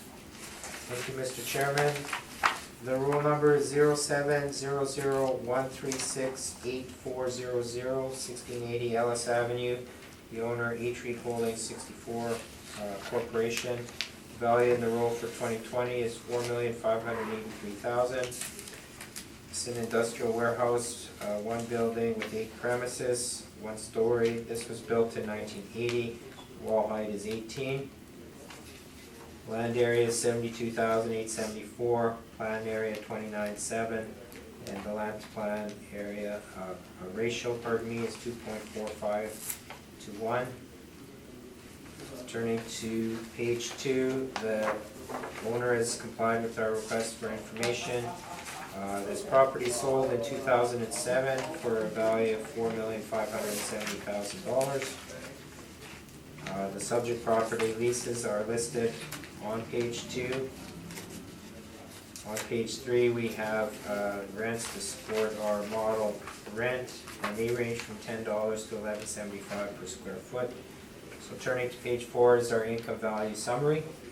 Total leasable area is 29,503.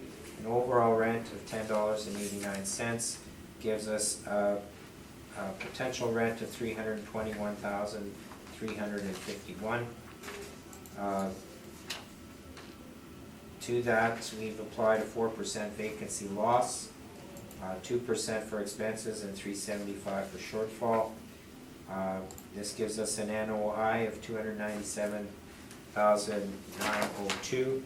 do that, we used a 6.5% cap rate to come up with the value of $4,583,000. Our model's done a very good job of predicting the NOI. On page 12 of the mailer, you see the NOI is $311,665, and our model NOI is $297,902, so very close and a good job by the model. Page 5 is just another summary of the income workup. 6.5 cap falls within the range, 20th to 80th percentile for the city of Winnipeg, also supported by the outside sources. Some overhead views of the property on page 8, page 9, 10, some street views as well. On page 11, I've already talked about the mailer, the rent income and the net operating income is shown there. The leases in place are noted on page 15. And our addenda is shown on page 16, and we've been through that already today. So the value of the roll is based on a model at $4,583,000. We believe the model fairly reflects the actual performance of this property. The NOIs are fairly close, and a 6.5% cap is a good cap rate for a property that's considered to be an investment grade property.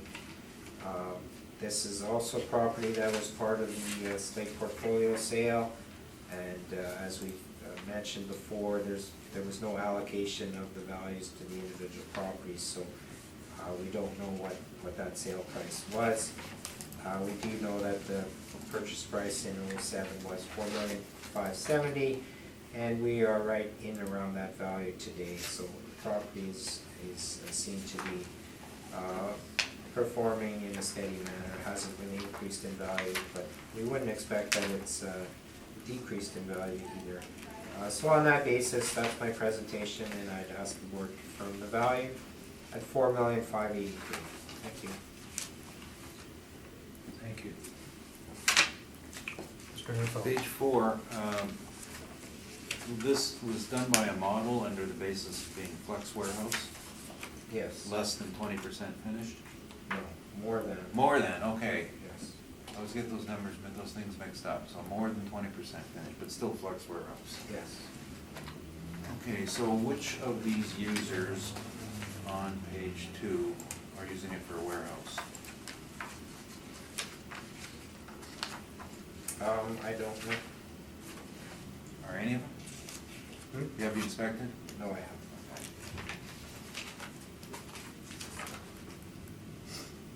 And the, just be clear which property we're looking at on page 9. It's the longer rectangular property. And does the back of the property have loading bays? The back being, Bottom picture, the side facing us. what do you mean, back from Century? On the back lane? Yeah, it doesn't appear so. No, it's just got parking for single cars. Right. Yeah, and same, there's no semi-loading, there's no loading But it bays. doesn't appear to be. Okay. And there are two properties to the north, combined property called 585 Century and 1700 Ellis. We are aware that they were sold together? As part of that portfolio, yes. No, prior to that. Are you on camera? There's no stream. All right. Really? Are you guys close to done? Yeah. Oh, we're being behaved too now. All right, let's go. I'm sorry, one moment. Yeah, just give me a second, I'll just check. Do you want to, we'll call it a short recess? Sure.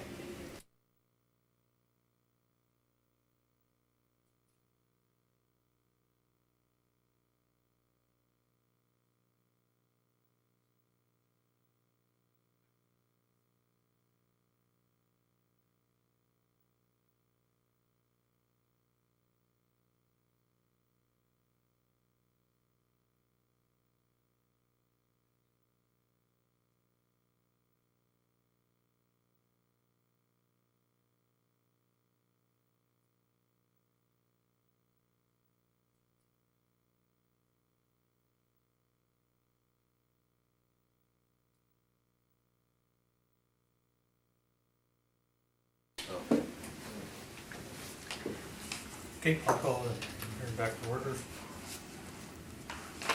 There's no sound? There's not. No sound. Video, well, now? No video. Sorry, so we're at the point where you're still questioning the assessor? So I was asking you about if you would check whether or not that previous sale you reported had included both rolls on it. As far as I know, it only includes 1680 Ellis. You didn't check? No.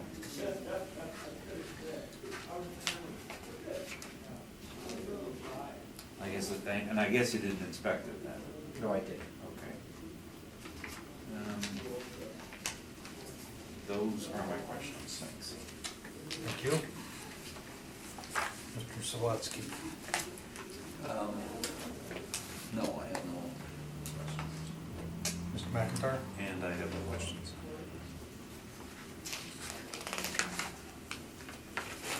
The 2007 sale, as far as you know, that was bona fide? That wasn't? Yes. It wasn't a share sale? It populates in the system when we do the brief. I haven't verified the details, but I can only assume that it's for this property.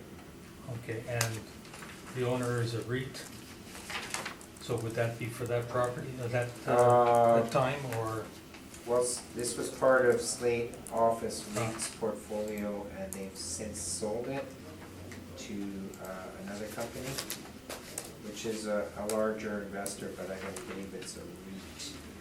But they are a large investor, Norland and Vermont Properties, sometimes known as number 390 Cathedral Ventures. So as far as you know, there was nothing between this 2007 sale and the portfolio sale? Nothing in between. Thank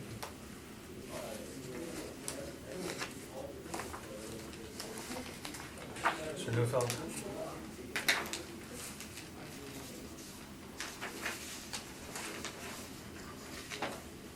So, just 1 second.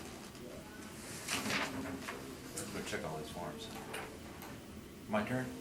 Okay. We use the actual income. The error we made is this isn't industrial, this is pure, this is nothing but suburban office. No industrial to it at all.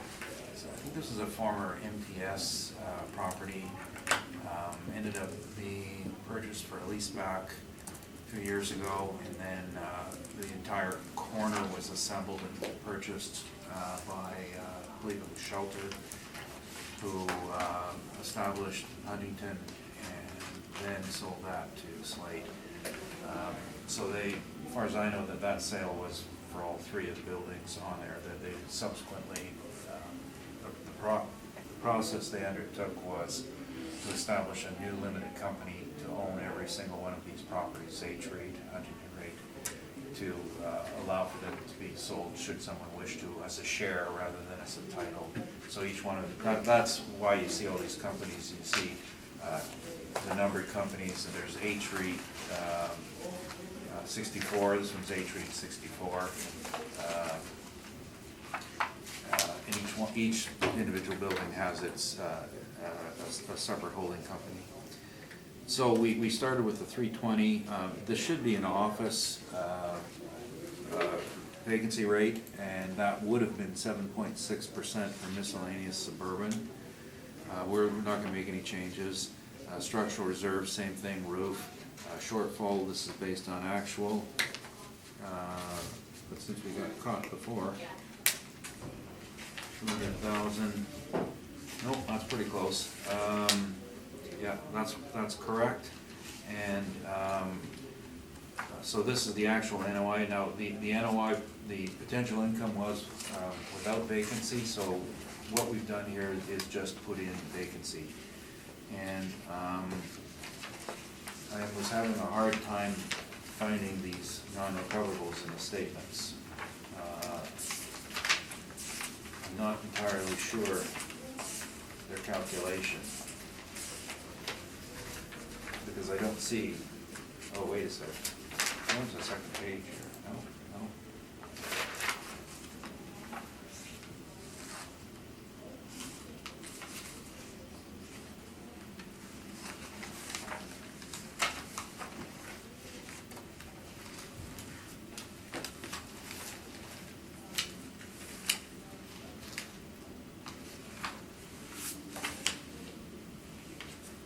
Yeah, okay, there's a mistake here on that non-recoverable number.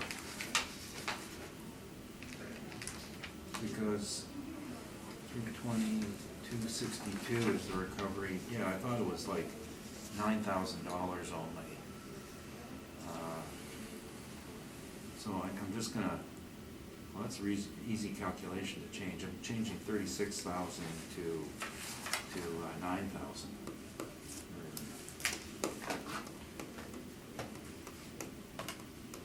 So I'm just gonna do this real round number real quick. What's that, 36 minus 9 is 27, plus 257.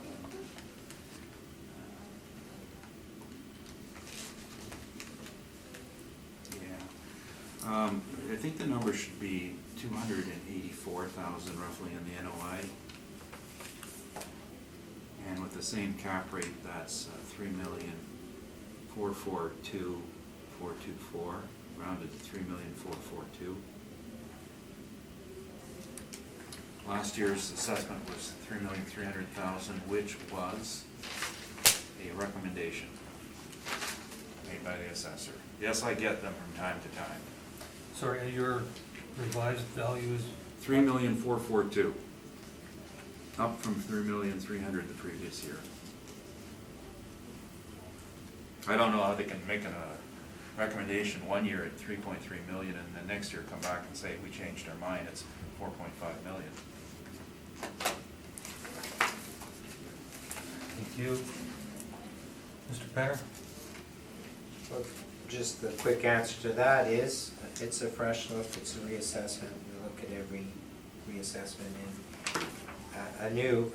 My question is, this was part of the Slate portfolio sale. How much of the $47 million was allocated to this property? I haven't asked the question, nor do I think there is an answer. So they didn't appraise the individual properties in the portfolio? I don't think that process was undertaken. Okay, that's all my questions. Thank you. Mr. Sawatsky? Well, I noticed one difference from all the others we've dealt with today, and that is parking income on this one of $27,000+. Has that been included in the income and in the assessment?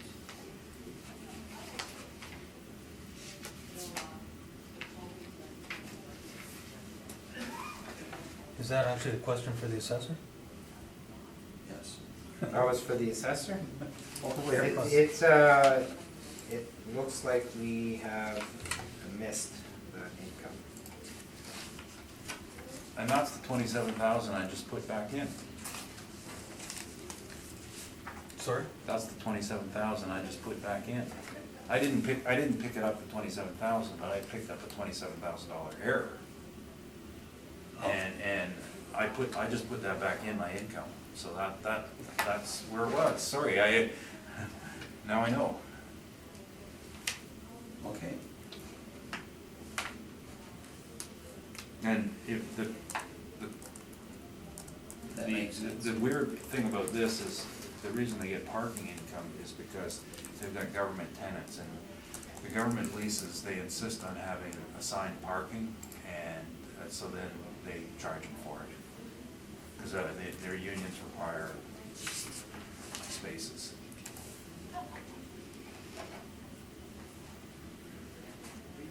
All right. But the assessor didn't include the parking, that's correct. It appears that it was missed. Well, it's not fee simple, that's my answer. It's a government thing.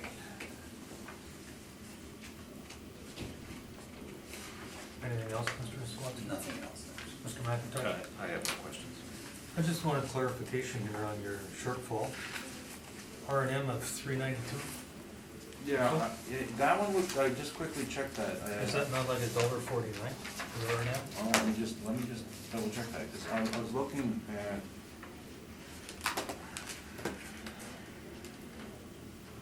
I'm not built to last this long of a day, sorry.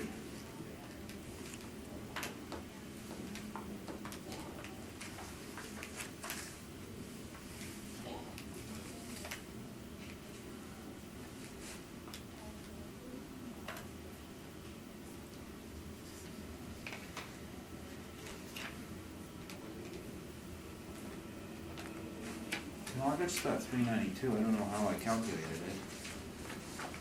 I took, I just took the weight, the snow removal, the maintenance, repair, wages and benefits divided by the square footage, I just got 392.4. All right, thank you. And 885 would be typical for suburban office, costs to carry. Mr. Penner, desire for a summation for the properties we've dealt with today?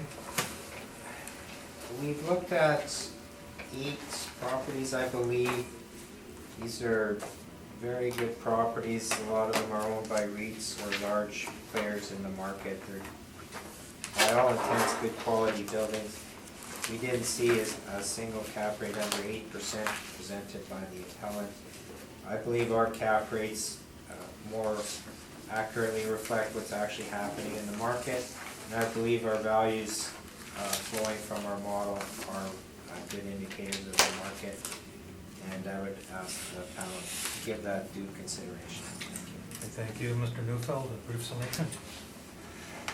Yes, on the major issue here with the cap rates, and of course we had all the income issues as well, but bear in mind that burden of proof falls on the assessor to defend the role, not the opposite. It's not, the burden of proof is not on the appellant to prove that they're wrong.